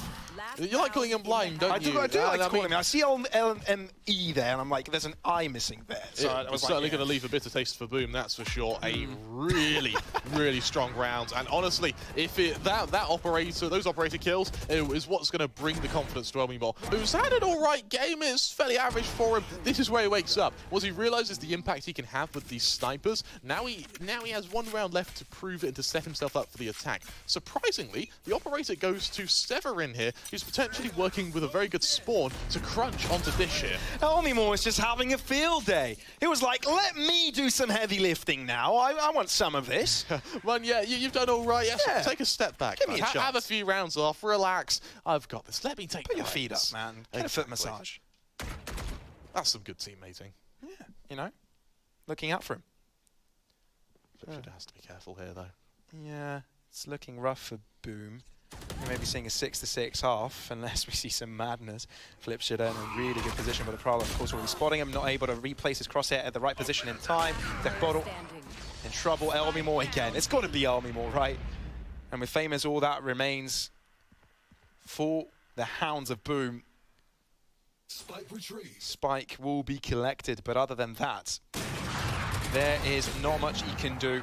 Might be getting one, but again, of course, it's Elmimor to collect him to get a Quadra. I tell you what, Boom looked like for a good while there they could have potentially strung their way through to actually quite a convincing half, potential 8-4, maybe even 7-5. But the fact that ONIC had Elmimor, who I believe just got 8 kills in 2 rounds, really stepped it up. Now top fragging on the server means that ONIC moving to the attack have both your Neon and your Chamber hitting their shots, gives a really, really scary precedent when you've already got that Breach Brimstone Fade combo, which is already going to make your afterplants so deadly. Crazy amount of plays we've seen, haven't we? I mean, running through this highlight reel, it just goes to show how many of these have been, I don't know, Tech Bottle just doing mad things, Flipshitter as well, Monyet. This is a crazy game. What I think one of Boom's strengths are at the moment is being able to work to push as a team and have each player commit to their role and be able to execute it perfectly. We find that when they try and start splitting up, when they try and start lurking, that's when the problems start to arise. And for ONIC, I think being able to identify and extrapolate that, that's where they started getting their rounds back. They started rotating a little bit earlier, as we saw. We sort of mentioned it could have been an overcommitment when they had that 4-man push over to Window. Luckily, worked out for them. What can we expect coming into this half, right? How important was this for either team to gain an advantage at first, initially, now as they switch sides? What I think we saw quite a bit from Boom is they used Flipshitter as a almost lurking chamber. It didn't have too much effect on ONIC. If they can utilize Elmimor to that same effect that we're expecting from him, then ONIC could have a very, very convincing attack. It all depends how Boom pace themselves coming into this one. And of course, as they are now in the pistol round, it may have an influence on how the pace progresses. I see 3 frenzies, which means we're probably going to have a very, very quick round. Speedy Gonzalez I round. love it, Fablos. I absolutely ONIC being love it. Sonic. Yep, and for Boom, this is time to await your doom. Both of them stacked up on Dish, and on the other side of this smoke, little do they know, chaos awaits. Not so fast. Instead of famous, oh, he's going into a smoke, and there's a party of 3 there with guns. Blaze King trying to find some pot shots through the smokes. There's an attempted flank, but no, it's all shut down. ONIC clearly take the advantage when it comes to these trades. Do not allow Boom any piece of that pie and have a feast themselves. Yeah, a solid round from ONIC, and I think Boom getting a little bit over-aggressive, actually, to push into your own smoke, especially when you already had Dish control. It feels like a little bit of an overcommitment in my eyes, Pavlos. And credit due to ONIC, they didn't have to do anything too wild. All they did was just punish the aggression of Boom. And when teams are this close, it does come down to which team is making the least mistakes. Yeah, both teams know each other so much as well, right? So there's a lot of, again, mind games coming into this, right? Are they going to do things we've seen them do before? You know, there's been a month before seeing before these 2 teams have played each other, right? Approximately. So we're kind of looking at a derby of sorts with Pride. So let's have a look. ONIC, of course, will be running away with the first round of this half, putting themselves on top. Wouldn't be the first time we've seen this, right? Breeze fell in a very similar way, so Boom's rejuvenation is to be somewhat expected in a way. Whether ONIC will allow that is a different question. You're absolutely right. And something else to highlight as well is with both teams knowing each other so well, and with there absolutely being a rivalry in Indonesia, you know, the Indonesian casters calling this the Civil War, I can't help but think that, I really can't help but think we're seeing very little BM. We're not seeing any teabagging, we're not seeing any shooting bodies. Very respectful. This is a surprisingly civil game. Yeah, no, very civil. I mean, you know, all of them coming from the same scene, you kind of expect them to know each other to a certain degree. You know, they've been around long enough to, you know, kind of know all these players, know each other, be friends. Maybe it might be a rivalry in game, but out of game, you can be certain that there is a certain respect and friendship. Yeah, it's very, very common actually for teams that are at the top, because what Valorant does very, very well is you win as a region in this game. You don't necessarily win as a team. Yeah, especially in this one when you want to represent Indonesia in the world stage. Over in Istanbul, Flipshitter first off getting himself killed. But of course you don't really expect too much from them this particular round. Either way, ONIC are poised to grab this one fairly easily. Don't want to take too many chances. Boom, stacking up, grouping up. If they don't have strength in weaponry, they might as well have strength in numbers. Unfortunately, they're putting themselves in a pincer. There's players all around them, and that is how they will fall. Simply, Monya is just putting names to his belt, because why not? He's allowed, isn't he? Making his mountainpiece a little bit prettier. Yeah, why not? Timing doesn't quite favour the fade, but it doesn't matter when you've got Munya, who's going to be able to hit that 4K and bring ONIC their 8th. 8-6 the scoreline, and for Boom, this is where things get interesting. The full buy comes out. If this fails, Pavlos, there needs to be a timeout. If that doesn't work, we're going to map 3. Map 3, Haven. Yeah, I'm really liking ONIC's attack at the moment. ONIC? A bit early to say. Very early. You haven't seen it buy round yet. Sort of the latter stage of that first half, and these first 2 rounds going to the second. It looks like Boom has sort of run out of options. Okay. So a timeout would actually be perfect for them. Very bold to say. It's really early to say, I know. But look at Munya, currently 18 frags. He's really, really doing well. Yeah. And if you can further this as well, if you can just keep enabling him, as they're doing so now, they're just allowing him to go aggressive, to find those kills. This is exactly what you do when you have someone on your team who's delivering. Yeah, I like that he doesn't overstep either, right? He just pops out of the chute, kind of says, hello, is there anybody here? Is there a kill I can get? Pokes his head through the door. Yeah. Like, no one there? Okay, all right, I'll go back. Because no assistance, stays all by himself towards the A site. Does a lot of noise, right? Does throw a few pieces of utility to keep everyone busy from Boom, but I think they realize there's no footsteps. There's no one coming. This could highly be a fake, and they stick around. The rotation's also coming through. They know that Arcade is clear, so it's probably going to have to put their focus over to main, but it's still slow. Very slow. And Boom still questioning, still 2 players towards this A side. It's going to be a very long rotation time for them. Monya enabling his overdrive, and will find it completely clear. They're getting the spike down. We're looking at a 5v5 retake. I'm very surprised Boom haven't made any concerted effort to get a first kill there. This could come back to haunt them. Moniet, what an opener. That long distance overdrive. Why not? Plays King. Out there to open. Oh, Helmi Moore just peeks in and out of battle, but still unable to find a kill. NC does Lasher! It's with difficulty finding some damage, but the follow-up, he comes in from his teammate Moniet, draws out the Spectre. It's looking good for ONIC, but at the same time, this puts pressure on Boom, wanting to touch the spike. It's just too much to handle, and ONIC now on 9 put Boom in their place. Boom really struggled on that retake there. I love the fact that ONIC, once they actually got control of that site, didn't plant and back off, they kept going, and that was the trap Boom fell into a few times on Breeze. Instead for ONIC, they make the push to tower control, they hold the arcade control that they initially had, which meant that Boom, when their attack came through, all of it had to come through mid. There was no follow-up, and that really came to haunt them, particularly when they were trying to focus the player who had pushed back from main, and instead they had to get caught from behind from Moniet. 21-7. Sure, it's not a famous, but it's the impact he's having with these frags, which is just incredible. Oh, and that's a pistol buy for Boom as well. It's getting worse by the second. ONIC, a lot of momentum building up for them. Potentially get to double digits. Oh, have we seen this one before, Kremer? Have we seen this one? I'm getting deja vu, Pavlos. Getting deja vu. This time around, Boom aren't really pushing it apart from one, so even if one gets it. I mean, it's telegraph, right? It's something that you can quickly kind of anti-strat and know that something like this could happen. They've actually got players waiting on the other side of ropes here. Yeah. So if ONIC misplay this, it could be cataclysmic. Yeah. Luckily, it's just a push to B. Yeah, they were waiting for quite a long time, and now they're going to start pushing forwards very quickly as well. Moniet first to entry, comes out of it. Ooh, open a strike. Oh, what? Berserks? Give me more. Give me more of those. Blaze King as well. They're just popping off. They're loving it. They're loving their pistols. And I love them. What is that? ONIC. They're scratching their heads. What is going on? Lime doesn't scratch his head, ho. He picks up his gun and says, give me this. I want this. This is my round. But no, a big denial. The pistol of Boom puts them right back in the game. Chaos on the B site emerges, but for Boom, they are those victors standing atop a mountain of corpses, or a mountain of hedgehogs, you could say, because for ONIC, they didn't watch their feet when they were trying to get onto that site. The fact that Blaze King was able to stay alive for so long meant that the players who were fighting from main, they were able to play the range game. Look at the HP of everyone from Boom. All of them really struggled to convert those kills. All of them kind of sub 30 HP, but they won it. And Pavlos the BM. Boom timeout. The timeout. This is probably like high fives, guys, all around, you know, fist bumps left and right saying, good job, guys, now let's win this. Look at the ults. Look at the ults, Pavlos. This is about to be a huge power spike for Boom as well. And actually, the option they face is, who do you give the ult orbs to? Because right now, every ult, kind of bar the neon, and the chamber is justifiable for an execution.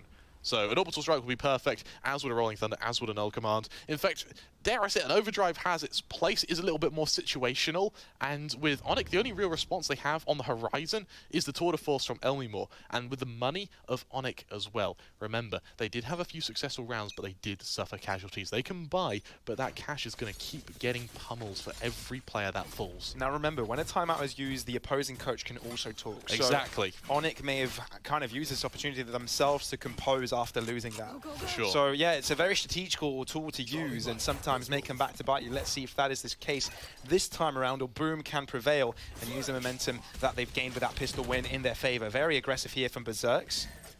Won't end up going for it. CZ's overstaying is welcome. Fall back. Very composed. I like this from Boom. And ONIC at the same time though, trying to figure out, have they aggressed any further? Have they entered lower? They don't want to make any chances. They don't want to take any chances. You're right, and for Severin now, who's going to be leading this entryway, I like the fact that ONIC are sticking together here. Once they collapsed onto sites with Moniet getting the openings, they've been perfect. So I'm glad they're not fragmenting too hard, but for Boom, this is a really well-situated defense. Yeah, ONIC are going to start to initialize this. Fragmented players, as you said. Boom on that heaven side. Famous actually nailing down these kills. Give him a triple! Why don't you? And now it's Boom on top. Spike hasn't even gone down, and they desperately need to put all their players in the same boat. Severine will hold on, and it does equalize those scales. They're now even. Flipshit joining in on that fight. Aftershock denying the close potential. Tekporo as well, forcing them out into the open. Oh, watch your left. Watch your left. He does, but he's unable to find the kill. Can he isolate them? They're both in a very close approximate position. And Elmimore might have brought Oh my God! What a flick! What's that? Elmimore is the boss of this game. He just decimates him! Pavlos, that was ungodly! Unreal. He joins the top fragger of Munya. He shows Munya, okay, yeah, you may be on the Neon, but it's alright, I'm a duelist as well on Chamber. Oh my God! Elmimore is like, love me more. He's like, yeah, these kills love me. These guys want me, so I'm just going to turn the favor. If you're going to give me these kills, I'm going to take them. Although those kills weren't quite a gift, right? Let's have a look at that one again. Both of them were nasty. No, we didn't see the last one. The last one was the nastiest. Oh, okay. Oh, well. All of them were good. All of them were really, really good. And there comes a spray down across. 4v4 already. I mean, boom. What do you do with that one? Right, you gain some confidence with a pistol win, and then you just get it put in the dirt. Famously contested here. Clean shots. Yeah. But for Boom, I mean, you've got to try and recover mentally, not just physically here. Look, it's not that bad for Boom if you look at the weaponry. Flipshitter also has a tour de force available. Tekporo, yeah, okay, there's not a weapon in play for them, but there's some drop from ONIC that he can go and pick up with his team. And the ults. Yeah, and he's falling back towards the B site now. Some damage taken by Elmimore, that hinders his confidence, but Flipshitter has a chance. And he takes it. Giveth and taketh. So ONIC potentially getting a little bit too confident off the back of that last round. Yes. I think they're moving a little bit too quickly. They just sort of spread out and hope to punish the eco without anticipating the fact that Boom did have a few stray weapons. Yeah, and it's costing them Yeah. left and right. This time around, Elmimore desperate to find an opening, not given this time. And see Slasher, okay. We might be seeing an eco from ONIC. The more damage, the better, right? I mean, he's got an orb strike. He's got himself an orb. If he dies here, gets an orbital strike. If he gets the kill, even better because it denies more weapons. Okay, either way, he unlocks the orbital strike for ONIC next round. But you know, this is starting to get very, very back and forth. What I think is quite interesting is ONIC now, yes, their weaponry isn't too good, but there are 4 ults available for either team. This is a huge, huge crunch time for them. And actually, I would really like to see a timeout from ONIC here, just so they can try and plan and maybe extrapolate how they can use these ults to be used in kind of symphony with these weaker weapons to overwhelm Boom. If not this round, then next. Yeah, don't fool yourselves, the double digits on ONIC as well, because that is not enough of a gap between the two teams. Yeah. That is not enough of a comfort zone for them. Very aggressive here from Flipshitter. Steps past the concussion. But you need to be careful here, really, right? You don't want to take too many chances. You don't want to give a freebie to ONIC. Flash just peeks it. They know where he is, fault line in the position, but still sticks around the confidence, the resilience. Even though they're pistols, they really don't want to respect them right now. Elmimore brings in the tour de force. Flipshitter says, I got a gun of my own and I can take you down because chamber diff in chat, the BM could be there. You never know. You never know what goes on in the pro players' chats. But still a 3v4. And yeah, okay, there's a weapon on Wensley Slasher, but the rest of them on Sheriffs, they've got ultimates. It's not impossible. That's some serious confidence from Flipshitter there, actually, to hold that position for so long, wait for the contact, get that second kill, and then have the discipline to back off as well. A serious kind of compliment, a really, really nice compliment of skill from one of the members of Boom here, and now a man advantage for the defense. Okay, Flipshitter will be the first to spot them. Simple spray down, that's it, okay. This depletes their chances, because now we're looking at a 2v4, Flipshitter with clear line up, he's so BM! That's what I love. He was umming and ahhing about using the Rolling Thunder as well. There. I can't believe it just hasn't. It's only just come to me, right? BME. You know, the first two letters probably stand for BN. No, it's Boom, right? But still, bad man at equilibrium. Last player So I guess which is probably the case between 2 Indonesian teams. But for ONIC, this is going to be interesting because you have that buy. There's that timeout that I was wanting to see. But now you don't have that tour de force, so the safety net of dropping down to an eco no longer has its teeth that it usually does. But as we said, kind of the Nightfall, Rolling Thunder, and Orbital Strike are just so deadly when it comes to afterplants or even just zoning out positions where you know there's going to be a main body of the Boom force. Boom have also held on to theirs. I'm really happy Tebotal didn't use that Rolling Thunder last round. He had it ready to be used, but just pulled it away once he realized that it would have been an overcommitment. We knew this would be a close matchup. Yeah, absolutely. We knew that these two teams would know each other in and out. And we knew how many mind games would come into this. Both teams playing their expected agent lineups. Yeah. And now it's neck and neck more than ever. Both with upsetting victories, with upsets in different rounds. Both teams having standout players. I guess ONIC more than the other. And both, in this particular round, have a ton of ultimates to play with. I like how Flipshooter now brings out the Operator as well. It's been a while since he's had a chance to bring it online, but now it's going to be wielded, and he's going to have to go up against 4 players ready to go for a huge play to pass this is Dish. tall order. He's going to have to do some heavy lifting, and he gets one, and gets the hell out of dodge. Ace like having taking over. Throw all the ultimates you want. That's what Boom wanted. They don't mind, but now they have to play the numbers game, and Flipshooter is having a world of a game. Walks past his opposition, but Severine is able to deal with him quickly. Looking at a 3-on-4, but look at the ultimates available from Boom as well. They've got everything. Night will fall on the ONIC side, but still it holds them back for not long. Fault line will delay also. It's a good one. It catches them all, but no kill potential. And now they're walking in. They're walking in together. A very grouped effort, and it may be working out. Rolling Thunder important. Shiro doesn't get caught out though, and this opens things up for ONIC. They're equal in numbers. In the smoke, Severin, as soon as he gets out, they may be in trouble. That's exactly what happens, and it's Blaze King along. All to do. A Phantom collected, looking to put Boom back in contention. Swinging once, swinging twice, but decides, nope, not this time around. Operator saved, but rounds for ONIC. What a round to win from ONIC as well. For that to be the rounds where you commit every single ultimate, that was our crescendo of our second half so far. And the fact that ONIC were able to emerge victorious, the fact that it means they're now just 2 mere rounds away from forcing us to for Haven is going to really give them that confidence needed. However, for Boom, they do have the economy. They have won the last couple of rounds that is able to be converted. And for ONIC, without ults now going into this next round, remember, they still lost players in that victory, so their money isn't off its feet yet. And what I really want to highlight here is that crossfire they had, just perfect. By the way, if Flipshooter wasn't slightly moving there, he would have had full accuracy on the Operator and probably would have run away with a second kill. Yeah, and that would have prevented the Nightfall, and that would have allowed the retake. The thinnest of margins. Absolutely, and it shows when teams are so evenly matched, the game just teeters on a hair's breadth. Look at this. There's a hair's breadth between Elmi Moore and the two of them. Oh, and he dies this time around, which puts Boom on top. But this also opens up B for the taking. But they don't want the B side. They want to push forwards. They might be getting too greedy.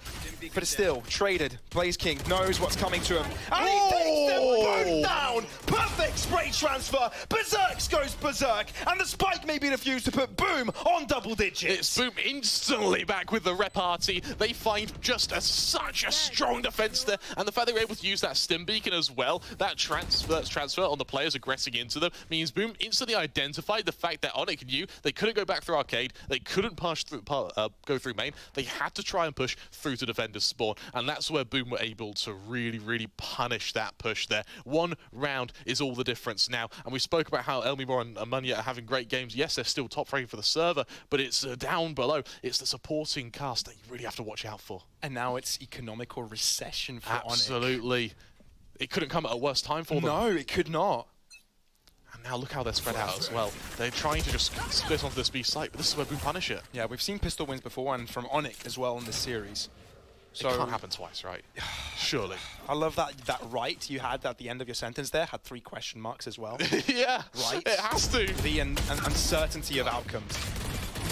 The uncertainty and well, no confidence in what could happen, but no, things fall under the realm of normality. And no out of this world performances have been shown in this particular one, but it does calm us down a little bit for what is to come, because after this victory for Boom, potential victory, it will be an 11-11 scoreline with both teams having a full buy. And Epic to follow. Spike, plant will be given. Don't want to contest it while the smokes are up. Don't want to take any chances. They know they've got the numbers. Play the trade game. Perfect tag onto one of the players. They know one's on site. They know that the other one has escaped to A main. And now they start to move forwards. Berserk's checking the lower ground. Now, by process of elimination, no, that one's on top. Shiro ends up dying. And the only player remaining is Slasher, but not for too long. Only one falls for Boom as they find themselves equalization. A really, really clean round, and I believe that in handing Berserk's that defuse as well, it means that they're setting him up to be able to bring out another overdrive. It shows that they expect this Neon to come online in the latter stages of this second half. And I say absolute latter stages. We're approaching the apoptosis of this map, Pavlos, and at 11-11, we're waiting to see just who can be our emerging star. And for Munyet, already with an overdrive available, we have seen some immortal things from both Neons this map. Remember when we were giving praise to Shiro yesterday? Yeah. And it was on his performance? Yep. Where is it now? It's, yeah, he has 12 assists. He's been setting up his teammates. Yeah, for sure. It hasn't been his role. His aim has been letting him down. Yeah, those key fight moments. Let's see if it lets him down again, or will it save the team of Boom? It's a very aggressive position for ONIC to take right there. Very, very aggressive, and they're feeling it. Severine with first blood. Oh! That shot connected onto two players behind a wall? Behind a box? Okay, all right. We see you. Incredible game sense. The null command's available here. How much dividends, how much of a difference can it make? Placing does even things up. Moniet hasn't been tested just yet. Comes out, Rolling Thunder is on point. Moniet with 2. Orbital Strike falls onto the side, causing them to move even forwards. Moniet doesn't care his teammates don't have his back, because he can do it all by himself. 12-11, ONIC on map points. Severin, he has had some brilliant ults on both of the Viper on Breeze and now on his Breach on Fracture. That Rolling Thunder just set Munyet up for what could very well be the play of the game. 24-14, he now sits on a golden throne of skulls, and in this deep pool of sanguine, Boom need to try and wade their way out with a very, very tough position now. It's do or die for their map pick of Fracture. Moniet. Down he goes. Okay. Flip should have took that personally. He really did. He wants more of this. And now they set back. They've done what they needed. Their entry, the most decorated player of this game, has just gone down. They can chill. And Kremer, we could be seeing overtime. There's no chill for us, Pavlos. This is There's really no chill for these teams at all either. Absolutely a game on our hands here. And as you see from the chamber, in actually rotating the back site, he's not looking to kind of get a kill and fade away. He is standing on, and he will die on this hill of A site. There's no KO to throw a dagger to deny the rendezvous. The swing comes by, he misses, but he wants to go for another go. Goes out, can't do a thing. Still, there's no rendezvous available. He can't do a thing. He just has to hold by and rely on his teammates. Nightfall now is no longer there. No longer has effect, and they've done all they needed. Incendiary falls. Look at the rotations. All of Boom players are around, and there's Famous on the backstab as well. Look at the pincer them in. And they may be able to do so as well. Sky Smoke locking them out, and little by little, all they have to do is keep Famous there. He doesn't even need to rotate. They know they're approaching the safe site. All he has to do is deny rotations, and there's no time to rotate. In they come, 13 seconds, NC Slasher gets through, Shiro comes in, but Flipshitter's there to stop it. We're going to overtime. That's all that is needed from Boom there. What an opening from Flipshitter to pluck Munyet out of mid-air. Clay pigeon shooting from the chamber and looking to play catch-up to what has been the poster boy of ONIC. 12-12. We were expecting overtime today, Pavlos, and well, I mean, hey, the game before this, that was a long one. We could very well be in for a marathon, and frankly, I love every second. The timeout as well being called from Boom. They're going to leave ONIC to stew in that final round of that half. Boom know what they're doing. They really do. They know what they're freaking doing. And with that timeout, of course, you have to wonder what discussions are taking place. Now on the attack. How is this converted? What mistakes were they making? Keep in mind, closest of scorelines in halftime. Both sides equally matched on both halves, right? Yeah. Crazy. Absolutely. And what's interesting for me is that now we enter this, now we enter overtime. Ults aren't really going to be a thing. Instead, we're going to see investments when it comes to operators. And on that note, Elmi Moore brings one out straight away. Remember, Pavlos, this is a glass cannon. Flipshooter still umming and ahhing about it. Now, yeah, he's wondering, shall I do it? The attack operator on Fracture, sorry, can be a little bit hit and miss. So I do like the fact that we are seeing him hold on to the Vandal. But what it means for Boom now is how fast can they identify where this operator is and how quickly can they shut it down. Or avoid it. or avoid it, even better. You know, but you know, with rendezvous ability, rotation can be quick, can be fierce. Boom, how fast will they go? We've seen multitude of plays, aggressive, passive, macro-reliant. They show presence early towards this A site, but that does not bother ONIC. They themselves have gone for scouting duties and have cleared up the upper side of the map. It's a huge push on their part, but look how deep Flipshooter has been able to get onto this B site. Massive. He knows that he's lost arcade control, but what he also knows is that he's heard nothing above him. And he's just eliminated one of those rendezvous abilities as well. So it kind of lets ONIC know that they are there. They've infiltrated the back line. It makes them think, have they entered this B site? You can see how cautious they are rotating around. How scared they may be. They know Flipshooter is underneath, but they've got control towards tower, and this is where Elmimo is looking to challenge. He's not quicker to the trigger than Berserks, which means Boom, and now I've got full control over the site. That was a bit of an overextension actually from Elmimo there, and it's been instantly punished. Now look at the flank from Flipshooter. Oh, Flipshooter knows exactly what's up though. Severine is low, very low. Nothing he can do. And you can see how Famous doesn't want to punish that either, doesn't want to challenge it. Tekporo, he's there to stop it. And Slasher and Shiro, though, are here to stay. 2v3, can they hold on? Boom, have got all players. Shiro up against the world, but he's just simply overwhelmed. Boom on map and series points. You almost threw your pen across the room in excitement, Pavlos, as we see Boom go ahead and absolutely deliver. And it's perfect action-reaction. They realize they've lost control of their backline, so instead they stack up together. And it was the same thing that worked for them on Breeze. Once they work together, Pavlos, when they go as this big congealed force, they are so hard to separate and punish. And we spoke about the attacking operator being kind of hit and miss. ONIC, they're looking to hit with it. It's going to be the duel between Flip, Shider, and Elmimo. This is going to be a battle for the ages, a duel of fates, and a very, very aggressive push from ONIC to go for a bit of control. And all for the pride of the region. Who will stand tallest in Indonesia? What I really like is ONIC, they're completely separated. They anticipate Boom to push somewhere. They're just trying to figure out and extrapolate where the attack's going to come from. Double arcade positioning here for the Boom side. And they've made the wrong call here. A site is where they're heading to. Trademark has just revealed two of them towards that right extremity, but oh, they're not falling for it. They're not falling for it. Boom are so smart. They haven't moved. They haven't moved at all. They're still sticking around to arcade. They're not convinced it's an A hit yet. Perfect. Absolutely perfect. They're in their heads. And because we've seen the Flip Shider go so aggressive on A, it means that he's going to have the early warning system. That dagger from the KO's perfect. It's so big. The info gather Pavlos from Boom is just masterful. And the spike is still sticking around towards this left side of the map.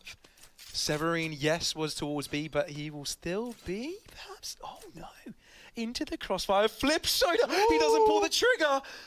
No, he does! No. And he puts Boom on top. And he doesn't run either. He sticks around for another angle. Prowlison after him, but he misses, therefore has to use the rendezvous to get out of there. But rotations are coming in for Boom. They're looking to respond. Elmimo, though, might be in the fight as soon as a barrel appears. Will be able to pull the trigger. Equalization. No more chamber for the defensive side. Moniet on site. They can get the spike down. We're looking at a 4v4. The flash will come through. The push will commence. It's Blaze King on top, and Boom will prevail. But it's still a 3-on-3. On the fight they go. They're not looking to linger. They're looking to push. And Elmimo doesn't want any of it. He wants to stop them. Has had enough. Berserk responds. Shiro, all by yourself. But it shall not be. It's Boom on top. Oh! God! NC Slasher brings us to another overtime. It's absolute chaos there on that A site. It's a to and fro, it's a back-to-back, and at some points it's point blank for a lot of these teams. But for NC Slasher and Molotov, yes, it may slow cook, but nothing does better than a good old headshot to warm yourselves up and take you to that second round of overtime. Both teams winning their attack round. This is going to be a battle of the defenses, and for a while there, after Flipshot had such a good round, I thought that was it, but Elmimo, the lurking chamber, the lurking operator chamber has such high impact. Thumbs up for my voice cracks. What a game. That was intense. That got so utterly close. Look how close we've been able to get to this A site without being spotted by ONIC. They have an assumption from utility usage, but they don't know they're about to appear. Monier got so close to killing Famous there, but it shall not be. It's the A site they hit on. The spike will be going down, and again we'll be seeing a 5 versus 5 retake. I think this round decides it, Pavlos. It may do. Although Boom have taken an attacking round before, we're not being able to convert it on the defense. It's as close as it could be. Helmimore challenging the back line. Oh, but it lines up perfectly for Blaze King. No wonder. You no longer need to worry about the chamber. Now their focus is towards main. Flush comes out, but it doesn't hit the mark. Berserks is still in control, but the timing is not quite there. Berserks with a double, but it seems that ONIC come out on top as Severine is looking to defuse. Once again, a 1 versus 1 is converted at the hands of ONIC. Their individual prowess now is really starting to show. And hey, Hedgehog may be a small critter, but when he's on the hunt, beware, Pavlos, because we're eating dog tonight. Boom, currently 1 round away from going to a 3rd map. Yes, Breeze went their way, sure, but when momentum isn't going in their favor, when you're staring down at 27 and 18 Munyets, what recovery do you have when moving to Haven, particularly when the option for Neon carries over? And it all just started with Boom being on top that round. Yeah. It all just started with them being on the defense, but the retake was immaculate. And now they're the ones on the back foot. They're the ones on 13 and ONIC on 40. They're the ones on map point and 1 round away of taking us to Haven. I like this aggression. I love this aggression from the chamber here. This duel. I love how both teams aren't too shy from bringing out the glass cannon operator on either attack, defense, doesn't matter. They'll still wield it. And now look at the Neon push. Oh, Berserks. With all to do, perhaps. Oh, no. Neon diff for Monier. And now flip side, he has to aggress off the back of this. He needs to find a way to equalize the man counts. Oh, but he will not. It. There. Oh, Flip Shooter. Just putting his team back in contention. But it's still unstable. All of it is, all of these fights hold so much gravity to them. Go, go, go. Carrying that upper bracket run. Intensity. At the highest of levels. Once again, ONIC are going for a fairly slow attack for ONIC standards, about 35 seconds before the attack hits. And now Boom have to get into these crossfires. That flash could do quite a bit. Money on top. Oh, Techbot, all he has to do is hide at the right timing, reveal himself, flip shot into the smoke. Techbot also comes out and gets a double of his own. Shiro, you've done brilliant things in the past. Now is your moment to shine. Up against the 4, Boom does fake the plant, allude to the idea that he's committed to it, but all that is required is a swing of Blaze King to keep Boom contesting this series. It's overtime number 3. Overtime. Wow, wow, wow. A 30 bomb on the horizon for Munyet now. And we've been saying Munyet quite a lot. I want to talk about how effective Boom are being right now, because I believe it's only about 8 kills that separate their bottom and top fragger. All of them are really starting to pack a very heavy punch going into overtime. More importantly as well, Tebosol, he really quietened down in that second half. The fact he now is really rising up again is making Boom look even scarier. For ONIC, they just need Munyet and Elmimore to get these openings, to get them just across the line, but Boom are hanging on by their fingernails. We've been seeing a bit of a theme, seeing the operator being a glass cannon, essentially, on his defense. It's finally been broken by Boom, actually, who decide that the Vandal Chamber is the option to go for here. And as they are fairly quiet about their push through Dish, this could be another 5-on-5 retake. I think the orb may have been heard, but they're just going for it either way. Main in control. Oh, Berserk just swings by. You better know there's someone in the corner, right?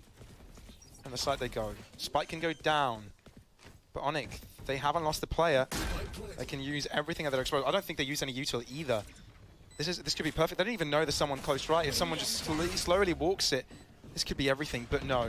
Boom, if they stay composed, it shouldn't be too much of trouble. Blaze King, oh, he's caught by the sideline. No one had his back. Berserk's aggresses himself. He wants a piece of this. Tech Bottle as well. There's a flanking coming as well. Flash! Flip Shitter, Berserk's falls, but there's no way you expect Flip Shitter there. Elmimore is all that remains. Oh, but he has no abilities anymore. He's completely disabled and taken down. Boom, prevail, and again on map and series points. 15 to 14, Pavlos. This is make or break for ONIC. They were the ones who've been in the pilot seat, the driver's seat, pedal to the metal for this overtime. But it's finally a convincing round from Boom, back to back, off the back of a very successful defense. Now really raises the questions. Can ONIC recover? Remember, they still have a timeout. I would love to see it get used here because they really, really need it. And now they're going back to the age-old operator duel, the chamber battle of fates. And I, Pavlos, am loving every second. Elmimore, attacking operator. Will it be smooth? I really like how ONIC are trying to do to Boom what was just done back to them. Yeah, Boom's response as well is immaculate, right? 3 players close by, spray downs all across, could come through, could account for an early pick. Off the shot, a little bit delayed, too late. Doesn't quite work out. Berserk's pushed by. It's a trade. At least denies some time. Incendiary gets a kill on Elmimore. Oh no! What? There's a trade in the making. There's a back flank in the making for Severine, which means Boom has to move in quickly. Have to clear out the site fast. 1 HP from Blaze King. There's no safety to the spawn though. The flash comes in. Now it makes them wary of it, but now they aggress. NC Slasher on the site, looking to hold on in time. They do. Shiro as well. How are they doing this? NC Slasher, you're insane. Flip Shitter falls again. Equalization. Another overtime. Absolutely perfect from the brimstone of ONIC.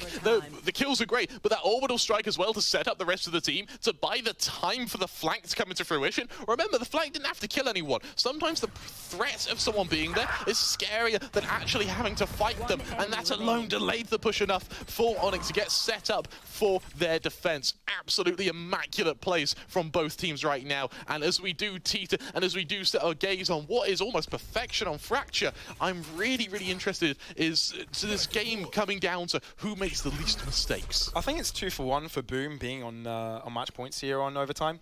Yeah. And yeah, no, ONIC haven't really been getting too many of the first. So if they do, essentially...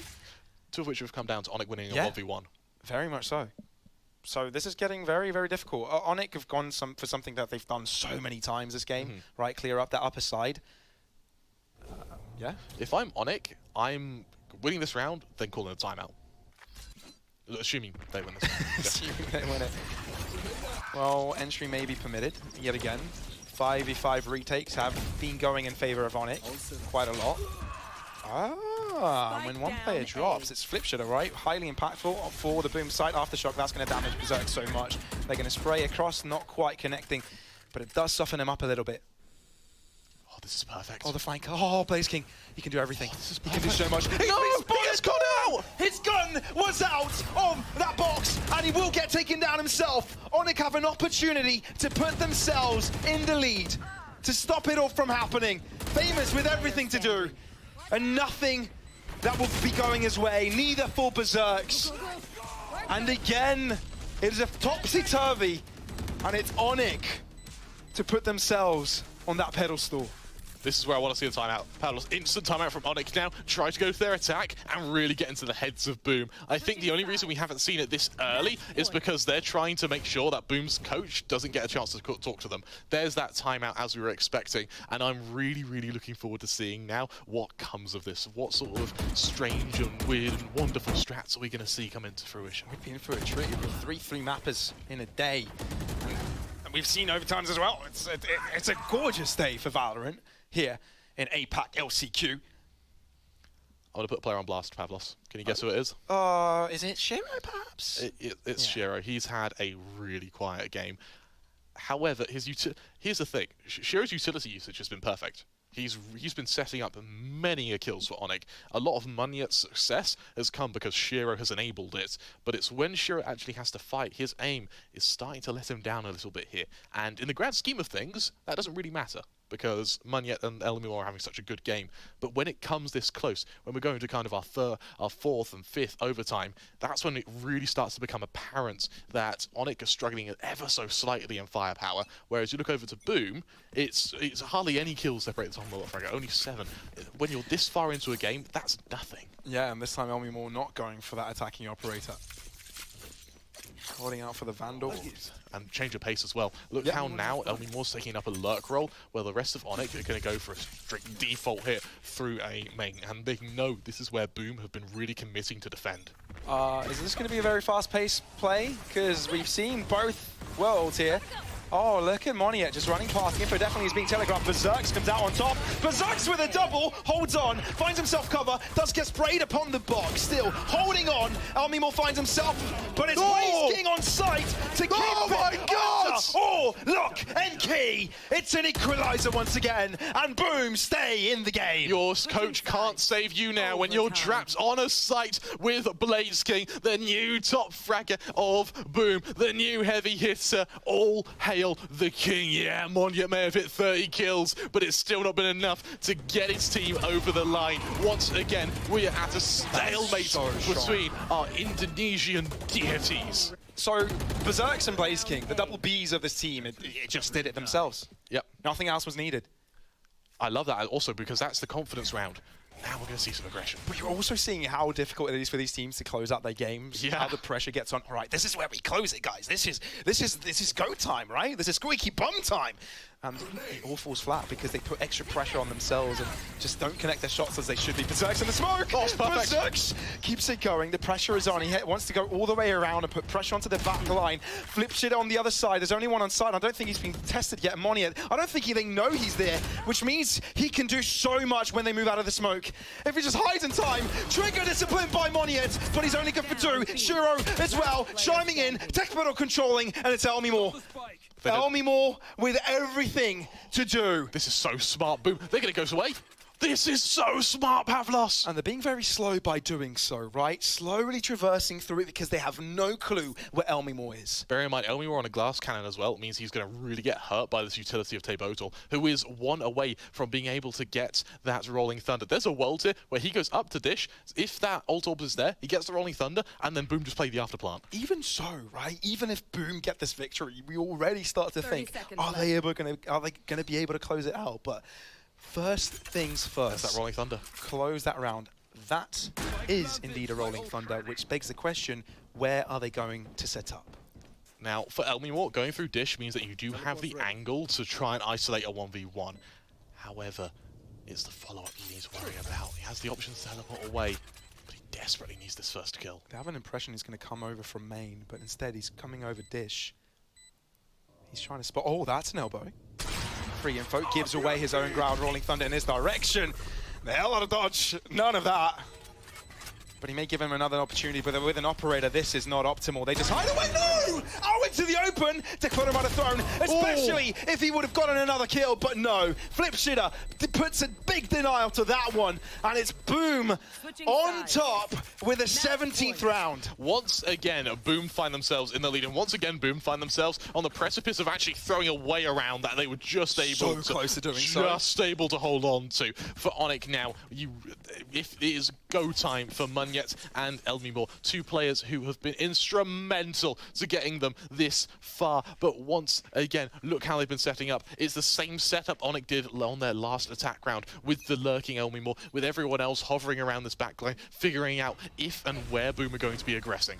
Will Boom prevail where they failed time and time again to close out a map, to close out the series on defense? Going for another hit to B as well is really bold and really brave, considering how catastrophic it went last time. Trademark will definitely show their presence towards the main position in B.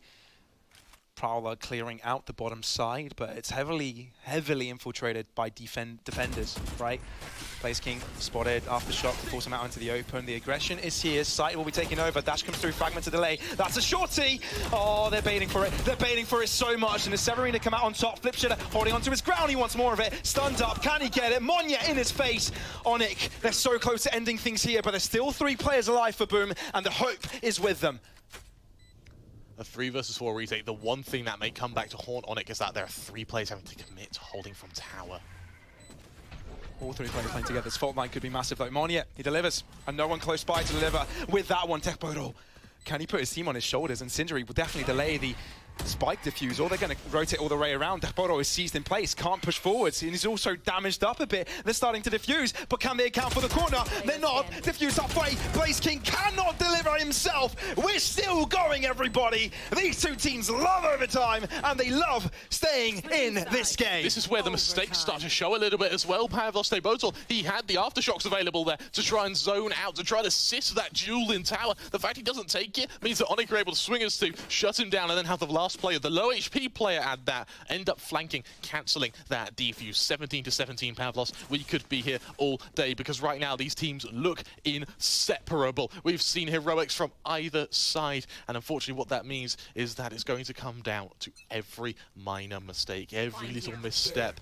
And with that, it's going to be such a difficult position for ONIC to try and get themselves around. I love this aggression though. Right there. Trademark. Spotted. Not going to move into it. Or deplete it. It's a big mind game. All of it's turning into a mind game. Absolutely. And it's also an indication of how close this region is between the first 2 teams of its region. Right, Indonesia trying to find their representative amongst the best of APAC. Another trademark.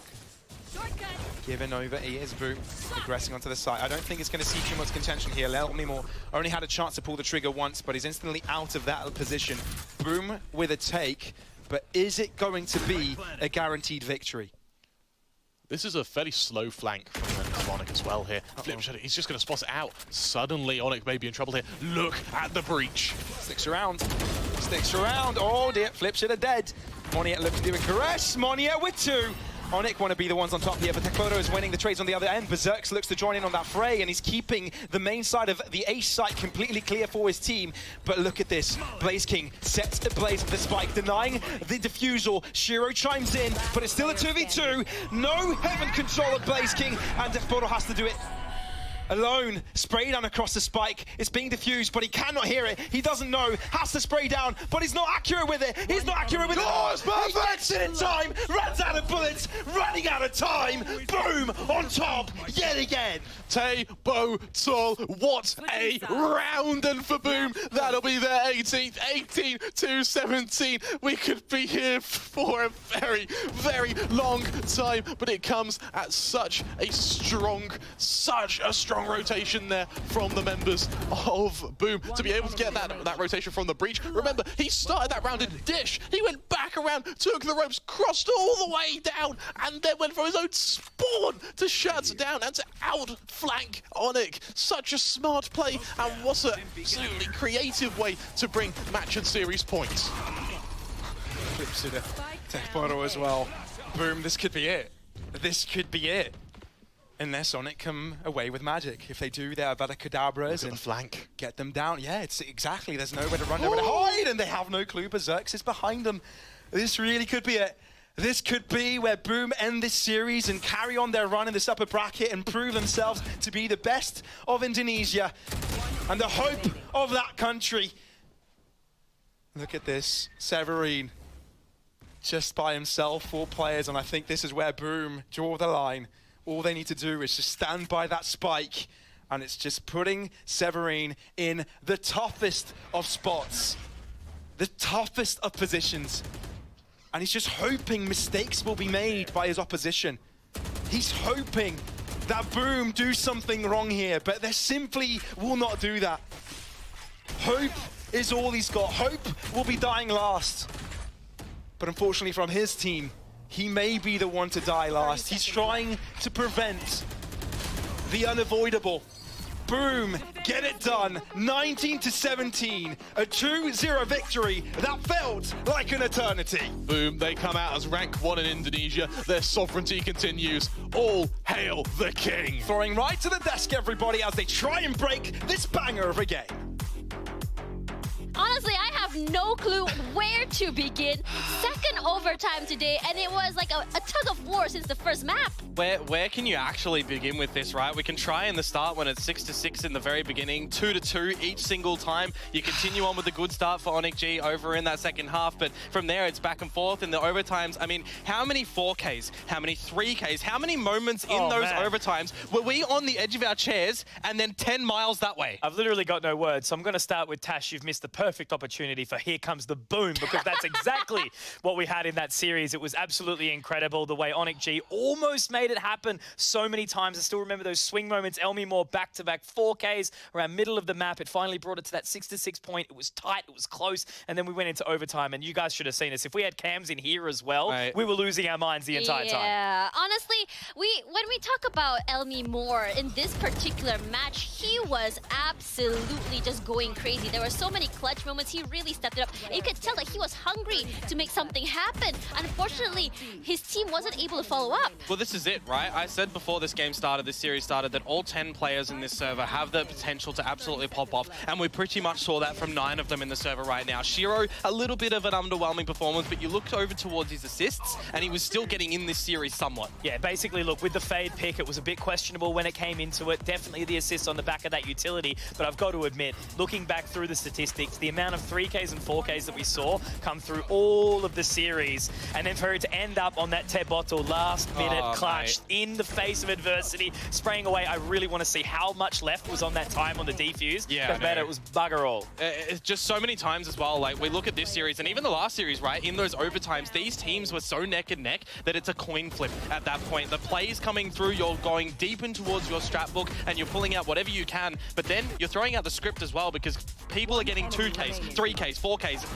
It's just absolutely ridiculous. But on the other side of the coin, I just really gotta say, Boom's performance today is not just because of the crossfires, it's also because of their utility usage. Their ability usage has been absolutely on point. In a lot of situations, it's been so great to stall or even just stop the aggressive pushes to come through from ONIC. Yeah, and one of the things that I was making mention to time and time again as well, when we did have Blaze King sitting outside of A main for the A-sided hits, I was wondering, you know, are we going to see that incendiary lineup that does land over toward that safe default plant towards main? It never did come because of the contest that ONIC G kept on throwing in towards main. So many battles in that location. And one little tidbit as well, I did notice when they were planting there, none of them looked into the wall. Just my little small thing. Hey, it means that if they start to defuse, they can't look at you at main. No, exactly. But look, I think the Monyet, like, I'm feeling for him right now. Absolutely. The amount of position that guy was able to get and the space for, you know, creation. If you're watching at home and want to learn how to play a Neon, that's exactly how. Create space for the rest of your team. And he was a massive, massive factor alongside Elmi Moore, why ONIC G were even in this matchup, right? So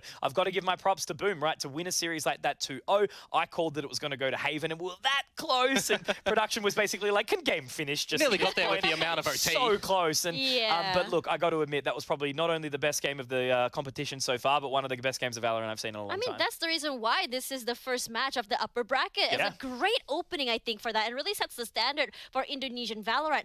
But I just want to say that that match just got us screaming and yelling. And I think, like, if you thought the second match overtime gave you heart attacks, this one probably gave me 3 heart attacks. That's competitive Valorant, though, right? That's Yeah. exactly what we want to be seeing from a region that deserves the hype, in one that's kind of, you know, always fallen a little bit behind the curve in FPS titles. But with Valorant's release, Valorant's opening, it shows that there is time to shine and to be bright. And I think for anyone watching along at home, the way you must have felt, especially coming from Indonesia, and you should be raising the flag high right now. Yeah, this is actually one of the best things about Valorant, because sometimes if you're just watching, you know, the scores at the end, like when you see the brackets here, you see a 2-0 and you think, oh, they got decimated. But when you watch the games, the 2-0 tells a bigger story than that. Yeah, and I'm looking at this bracket right now as well, Tash, and I'm thinking, what game am I most excited for? The Bleed Team Secret one, or who's going to be the winner of that versus Boom? Because that in itself as well, to get into the grand final, is going to be one monstrous series. Absolutely, and I think, look, that opening map to start us off in the morning is going to just be absolutely insane.